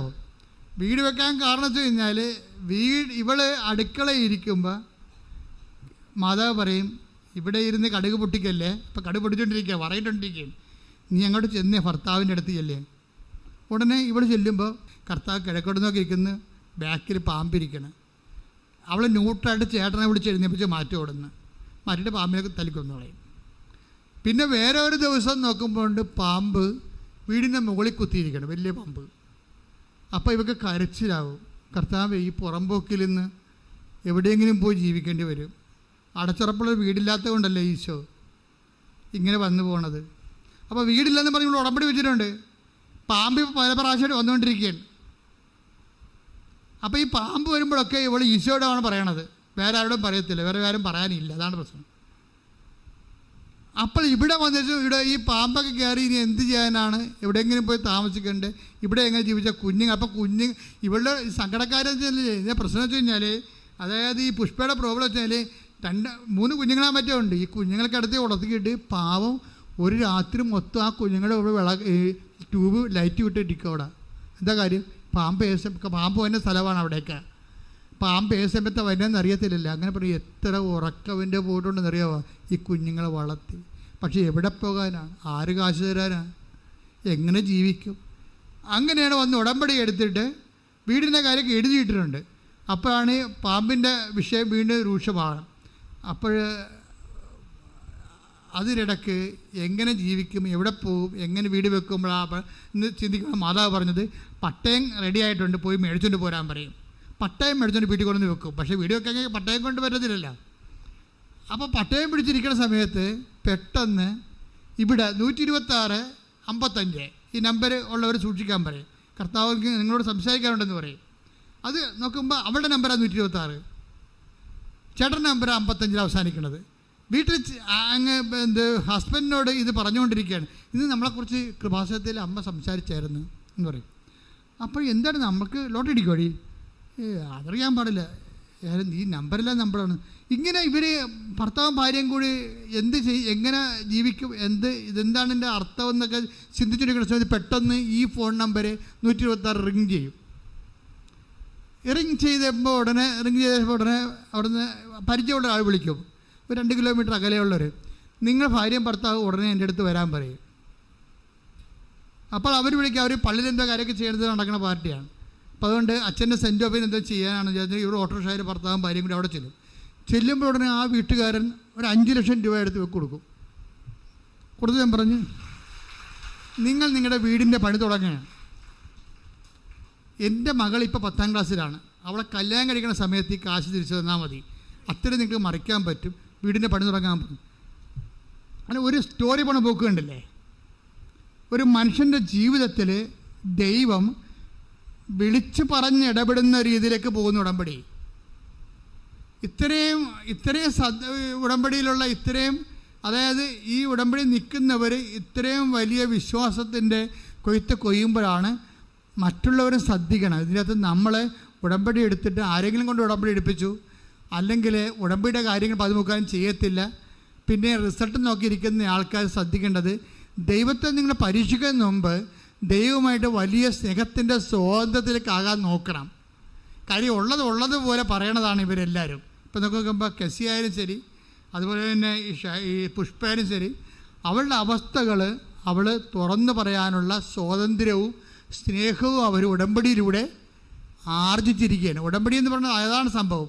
അതായത് ഇതൊരു റിലേഷനാണല്ല, ബൈലാറ്ററായിട്ടുള്ള ഒരു ഉഭയകക്ഷി, രണ്ട് കക്ഷികൾ തമ്മിലുള്ള ഒരു റിലേഷനല്ലേ. അപ്പോൾ ദൈവം ആ റിലേഷനെ ബൂസ്റ്റ് ചെയ്തുകൊണ്ട് ആ ഉടമ്പടിയെ മാനിച്ചുകൊണ്ടേയിരിക്കും. അപ്പോൾ അവരിപ്പോൾ പുതിയ വീട് വെച്ച് താമസിക്കുകയാണ്. കസ്തുതിക്കട്ടെ, ഹല്ലേലൂയ.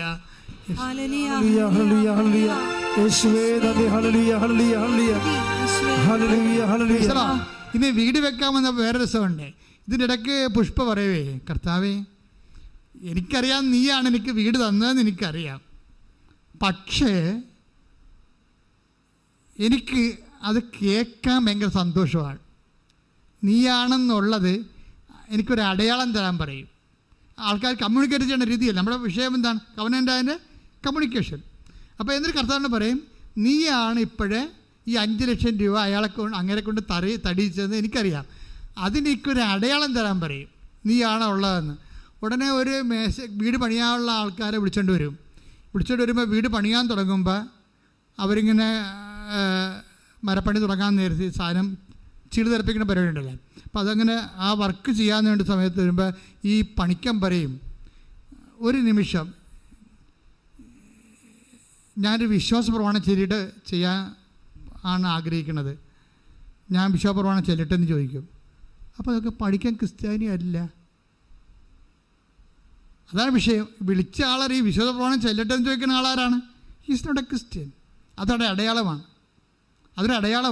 എന്ന് വെച്ച് കഴിഞ്ഞാൽ ഞാൻ തന്നെയാണ് നിന്നെക്കൊണ്ട് ഈ വീട് ചെയ്യിക്കണമെന്ന് അടയാളം ചോദിച്ചപ്പോൾ അടയാളം കൊടുക്കുന്നതാണ്.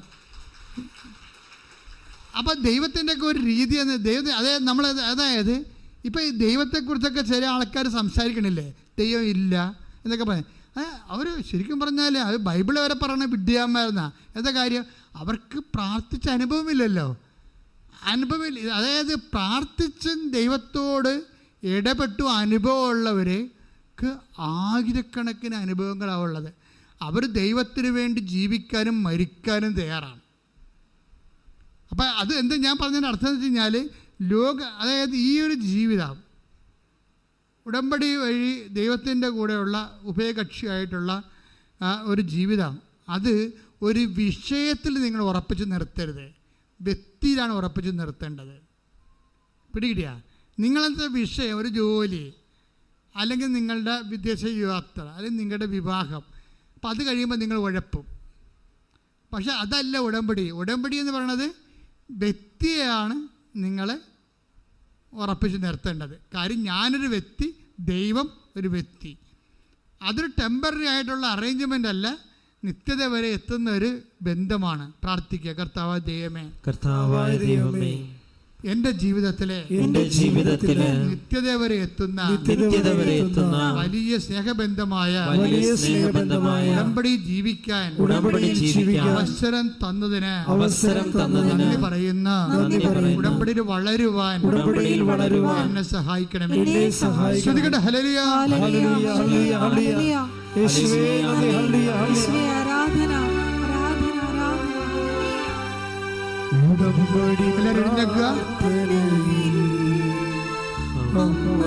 ഉടനടി പരിഹാരവേഗം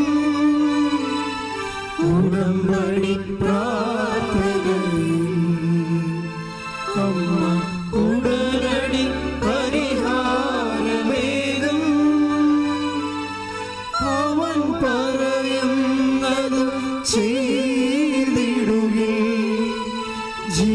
ജീവിതം ധന്യമായി തീർന്നിടും.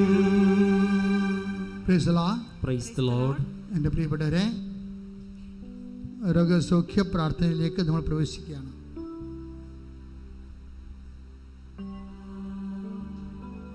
ഞങ്ങൾ ഉടമ്പടി ചെയ്യുന്ന വിഷയങ്ങൾ ഓൺലൈനിലുള്ളവർ പ്രത്യേകം ശ്രദ്ധിക്കുക. ഉടമ്പടി ചെയ്ത വിഷയങ്ങൾ ഇപ്പോൾ ഓർക്കുക. നിങ്ങൾ എപ്പോൾ ഈ ധ്യാനം കൂടിയാലും ധ്യാനത്തിലേക്ക് വരുമ്പോൾ തന്നെ ചെയ്യേണ്ട കാര്യം അത് ഷെയർ ചെയ്യണം. നിങ്ങൾ സാക്ഷ്യം കേൾക്കാൻ തുടങ്ങുമ്പോൾ തന്നെ ആദ്യം ഷെയർ ചെയ്തിട്ട് വേണം സാക്ഷ്യം കേൾക്കാൻ. എന്നിട്ട് പ്രാർത്ഥിക്കണം, കർത്താവേ, ഞാനീ ഷെയർ ചെയ്യുന്ന സാക്ഷ്യം അനേകം മക്കൾ കേട്ട് അവർ നിൻ്റെ കൃപയിൽ ജീവിക്കാൻ, വിശുദ്ധി ജീവിക്കാൻ, വിശ്വാസത്തിൽ ജീവിക്കുവാൻ അവരെ സഹായിക്കണമേ. എന്നെ സുവിശേഷത്തിൻ്റെ ഉപകരണമാക്കണമേ, യേശു കൈമാറ്റത്തിൻ്റെ ഉപകരണമാക്കണമേ എന്ന് പ്രാർത്ഥിക്കുക. ശ്രുതികട ഹല്ലേലൂയ, ഹല്ലേലൂയ, ഹല്ലേലൂയ, ഹല്ലേലൂയ. യേശുവേ, ആരാധന, ആരാധന. അങ്ങേ ഏറ്റുപറയുവാനുള്ള അഭിഷേകം ഞങ്ങൾക്ക് നൽകണമേ. ഞങ്ങളെ സാക്ഷികളാക്കി മാറ്റണമേ എന്ന് ഞങ്ങൾ പ്രാർത്ഥിക്കുന്നു. ഹല്ലേലൂയ, ഹല്ലേലൂയ. യേശുവേ, ആരാധന, ആരാധന. അച്ഛൻ പ്രാർത്ഥിക്കുമ്പോൾ എല്ലാ രോഗങ്ങളെയും അതുപോലെ ജീവിത പ്രശ്നങ്ങളെയും പരിശുദ്ധ അമ്മയുടെ മാധ്യസ്ഥത്തിലാണ് ഈശോയ്ക്ക് സമർപ്പിക്കുന്നത്. കൃപാസ്ഥാനത്താറെ ജീവനോടെ പ്രത്യക്ഷപ്പെട്ട പരിശുദ്ധ അമ്മയുടെ മാധ്യസ്ഥത്തിലാണ് ഈശോയ്ക്ക് സമർപ്പിക്കുന്നത്. അതുകൊണ്ട് തന്നെ ഈ വിഷയത്തിന് ദൈവിക തീരുമാനം ഉണ്ടാകേണ്ടത് ദൈവത്തിൻ്റെ കൂടി ഒരു ആവശ്യമാണ്. അമ്മ അത് ഞങ്ങൾക്ക് വേണ്ടി മാധ്യസ്ഥം വഹിക്കുന്ന സമയമാണ്. അതുകൊണ്ട് തന്നെ പ്രത്യാശയോടെ അല്ല, ഉപരി ദൈവസ്നേഹത്തോടെ നമുക്ക് പ്രാർത്ഥനയിലേക്ക് വരാം. എല്ലാവരും ശ്രുതികട്ടെ. ഹല്ലേലൂയ, ഹല്ലേലൂയ, ഹല്ലേലൂയ, ഹല്ലേലൂയ, ഹല്ലേലൂയ, ഹല്ലേലൂയ. എല്ലാവരും ഈശോ ഒന്നും സാധ്യമല്ലാത്തവർ, ഈശോ എല്ലാം സാധ്യമായ ഈശോ, നിനക്ക് സ്വസ്ത്രവും നിനക്ക് സ്തുതിയും, നിനക്ക് ബഹുമാനവും നിനക്ക് ആരാധന അർപ്പിക്കും. കർത്താവ് നിന്നെ വിശുദ്ധമാ വലതുകരം, തിരുമൽവാർന്ന അത്ഭുതകരം അങ്ങനെ മക്കളുടെ ശിരസിൽ വെക്കുന്ന പ്രാർത്ഥന അവിടെ സന്ധിബന്ധങ്ങളിലും മാംസപെച്ചുകളിലും ഞരമ്പുകളിലും ശരീരകോശങ്ങളിലും രക്തം പടരട്ടെ. എല്ലാ കോശങ്ങളിലും, എല്ലാ പെശികളിലും, എല്ലാ അസ്ഥികളിലും, അസ്ഥിക്കൊടുകളിലും, തലച്ചോറിലും, ശരീരഞരമ്പുകളിലും, രക്തഞരമ്പുകളിലും, ശരീരകോശങ്ങളിലും, ഹൃദയ ഞരമ്പുകളിലും, കരളിലും, ഗർഭാശയത്തിലും, ഉദരാശയത്തിലും, കർത്താവെ ശിഷ്ടമുള്ള സ്ഥലങ്ങളിലും, കർത്താവെ പീരീഡ്സ് കറക്റ്റാകാത്തവർ, രക്തസ്രാവം നിൽക്കാത്തവരെ സ്പർശിക്കണമേ. മാനസിക അസ്വസ്ഥതകളെ സ്പർശിക്കണമേ. കർത്താവ് എപ്പിലെപ്സി രോഗികളെ സ്പർശിക്കണമേ. ആസ്മ രോഗികളെ സ്പർശിക്കണമേ. ഓട്ടിസം രോഗികളെ സ്പർശിക്കണമേ. ദൈവത്തിൻ്റെ കരുണ ചൊരിയട്ടെ, ദൈവത്തിൻ്റെ കരുണ ചൊരിയട്ടെ. കുടുംബങ്ങളിൽ തകർച്ചയുള്ളവരും, വിശ്വാസം കുറഞ്ഞുള്ളവരും, സംശയം കൂടിയവരും, ഉടമ്പടിക്ക് ഇതുവരെ അനുഭവമില്ലാത്തവരും, ഉടമ്പടി ഉടപ്പിയിട്ടുള്ളവരും, കർത്താവ് ഉടമ്പടി പരീക്ഷ പ്രവർത്തനങ്ങൾ ചെയ്യാൻ വിമുഖതയുള്ളവരും എല്ലാവരുടെയും ദൈവസ്നേഹം നിറക്കണമേ. കർത്താവിൻ്റെ കരുണ, മാർഗരോഗങ്ങൾ, തിരാവേദികൾ, ജീവദുരിതങ്ങൾ യേശുവിൻ്റെ നാമത്തിൽ, മാർഗരോഗങ്ങൾ, തിരാവേദികൾ, ത്വക്ക് രോഗങ്ങൾ, യേശുവിൻ്റെ നാമത്തിൽ, വാതരോഗങ്ങൾ, വിസർപ്പരോഗങ്ങൾ യേശുവിൻ്റെ നാമത്തിൽ മാറിപ്പോകട്ടെ.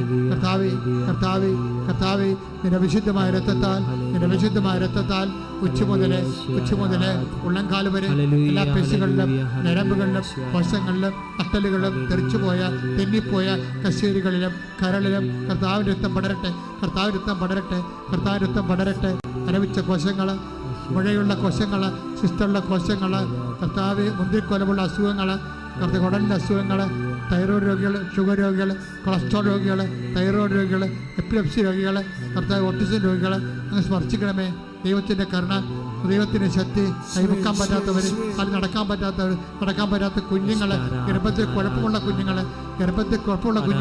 പ്രസവത്തിന് ശേഷം കുഴപ്പമുള്ള കുഞ്ഞുങ്ങൾ, നടക്കാത്ത കുഞ്ഞുങ്ങൾ, സംസാരിക്കാത്ത കുഞ്ഞുങ്ങൾ, കേൾക്കാത്ത കുഞ്ഞുങ്ങൾ, കാണാത്ത കുഞ്ഞുങ്ങൾ, ചെവി കേൾക്കാൻ പറ്റാത്തവർ യേശുവിനെ സ്പർശിക്കട്ടെ. അവിടെ ചെവികളിൽ കർത്താവ് സ്പർശിക്കട്ടെ. അവിടെ തൊണ്ടയിൽ കർത്താവ് സ്പർശിക്കട്ടെ. അടിപ്പിണർ പോലെ വൈദ്യുത ആഘാതം പോലെ യേശു ക്രിസ്തുവിൻ്റെ നാമത്തിൽ സൗഖ്യങ്ങൾ നമ്മൾ സംഭവിക്കട്ടെ.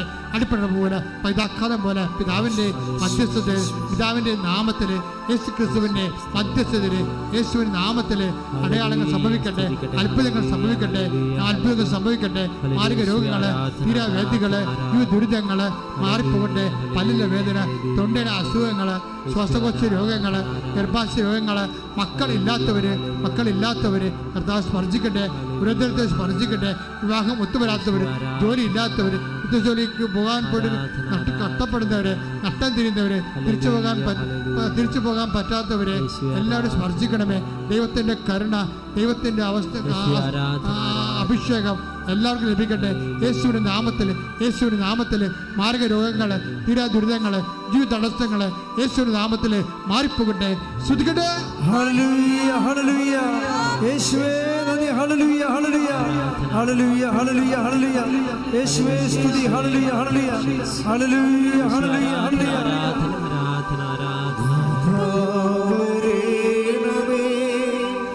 എന്നിൽ നിറയണമേ, നാഥാ വരേണമേ, സൗഖ്യം നൽകണമേ, നാഥാ വരേണമേ, എന്നിൽ നിറയണമേ, നാഥാ വരേണമേ, സൗഖ്യം നൽകണമേ. വ്യക്തിപരമായ ആവശ്യങ്ങൾക്ക് വേണ്ടി, ഉടമ്പടി വ്യക്തിക്കുന്ന വിഷയങ്ങൾക്ക് വേണ്ടി മാതാവിൻ്റെ മധ്യസ്ഥത്തിൽ ദിവ്യകാരുണ്യനാഥന് സമർപ്പിക്കുക.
സമാപന ആശീർവാദത്തിനായിട്ട് ശിരസ്തംഭിക്കുക. കർത്താവേ, ഉടമ്പടി പ്രാർത്ഥനയിലെ പ്രവർത്തനങ്ങളിലൂടെ സ്നേഹം വർദ്ധിപ്പിച്ച്, സ്വാതന്ത്ര്യം വർദ്ധിപ്പിച്ച്, ദൈവമക്കളുടെ സ്വാതന്ത്ര്യം അനുഭവിച്ച്, അങ്ങയോട് മോശയോടെന്ന പോലെ മുഖാമുഖം സംസാരിച്ചതുപോലെ അങ്ങയോട് സംസാരിക്കുവാൻ, അങ്ങ് പറയുന്ന കാര്യങ്ങൾ വിശുദ്ധ ഗ്രന്ഥത്തിലൂടെ മനസ്സിലാക്കുകയും ഞങ്ങളുടെ മനസ്സിലൂടെ അങ്ങ് പറയുന്ന സംസാരവും സംഭാഷണവും ഗ്രഹിക്കുവാൻ തക്കവിധം ദൈവസ്നേഹമുള്ളവരായി ഞങ്ങൾ ഓരോരുത്തരെയും മാറ്റണമേ എന്നും അഭിഷേകം ചെയ്യണമേ എന്നും പ്രാർത്ഥിച്ചുകൊണ്ട്, ദൈവമേ, അങ്ങയുടെ ആശീർവാദത്തിന് മുൻപിൽ ഞങ്ങൾ ശിരസ് നമിക്കുന്നു. ഞങ്ങളെ ആശീർവദിച്ച് അഭിഷേകം ചെയ്യണമേ, അങ്ങയുടെ ദൈവസ്നേഹത്താൽ നിറയുന്നവരാക്കി മാറ്റണമേ എന്ന് ഞങ്ങൾ പ്രാർത്ഥിക്കുന്നു.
പരിശുദ്ധ പരമമാ ദിവ്യകാരുണ്യമേ, ഇന്നും എന്നും അങ്ങേയ്ക്കാരാധന. പരിശുദ്ധ പരമമാ ദിവ്യകാരുണ്യമേ, ഇന്നും എന്നും അങ്ങേയ്ക്കാരാധന. പരിശുദ്ധ പരമമാ ദിവ്യകാരുണ്യമേ, ഇന്നും എന്നും അങ്ങേയ്ക്കാരാധന. ആവേ ആവേ മരിയ, ആവേ ആവേ ആവേ മരിയ.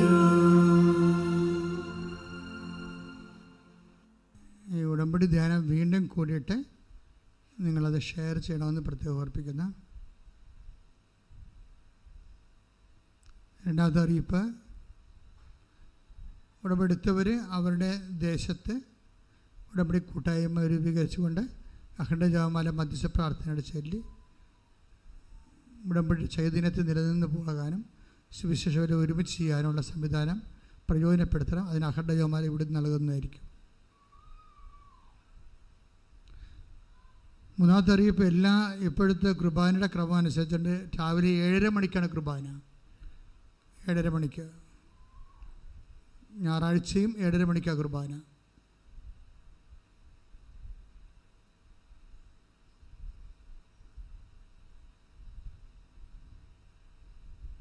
അമ്മയ്ക്കൊരു ഭവനം എൻ്റെ സ്വന്തം പ്രാർത്ഥനാ മുറി എന്ന പ്രോജക്റ്റ് നടന്നുകൊണ്ടിരിക്കുകയാണ്. സഹായിക്കേണ്ടവർ ഓഫീസുമായിട്ട് ബന്ധപ്പെടാവുന്നതാണ്. ഏറ്റവും പ്രധാനപ്പെട്ട അറിയിപ്പ് വണക്കമാസത്തിൻ്റെതാണ്. മെയ് മാസം നമുക്ക് മാതാവിൻ്റെ വണക്കമാസ ദിവസമാണ്. ഏപ്രിൽ മാസം 30-ാം തീയതിയാണ് വണക്കം ആരംഭിക്കുന്നത്. പിന്നെ മെയ് 1 മുതൽ 31 വരെയാണ് വണക്കം, മാതാവിൻ്റെ വണക്കം. 1880-ലാണ് ഈ അനുഷ്ഠാനം സഭയിൽ രൂപപ്പെട്ടത്. അന്ന് മുതൽ കുടുംബത്തിൻ്റെ നിലനിൽപ്പിന് വേണ്ടിയും വിശ്വാസ വളർച്ചയ്ക്ക് വേണ്ടിയും ദൈവത്തിന് വേണ്ടി ഈ നമ്മളിൽ നിന്നെടുക്കുന്ന സൽക്രിയയിലും അതുപോലെ തന്നെ ഉടമ്പടിയിലുള്ള സക്രിയകളെല്ലാം അതിൻ്റെ ആദ്യ രൂപം വന്നിരിക്കുന്ന വണക്കമാസത്തിലാവുന്നത്. സുഹൃജപവും അതുപോലെയുള്ള എല്ലാ വിഷയങ്ങളും. ഇപ്പോൾ മരിയൻ സ്പിരിച്വാലിറ്റിയുടെ ഒരു പ്രധാനപ്പെട്ട സംഭവമാണ് വണക്കമാസം. അപ്പോൾ അത് വണക്കമാസം സ്വന്തമായിട്ട് നിങ്ങൾക്ക് ഏറ്റെടുത്ത് ചെയ്യാൻ പറ്റും. അത് ഓഫീസുമായി ബന്ധപ്പെട്ടാൽ മതി, നിങ്ങളുടെ നിയോഗം വെച്ച് പ്രാർത്ഥിക്കാൻ.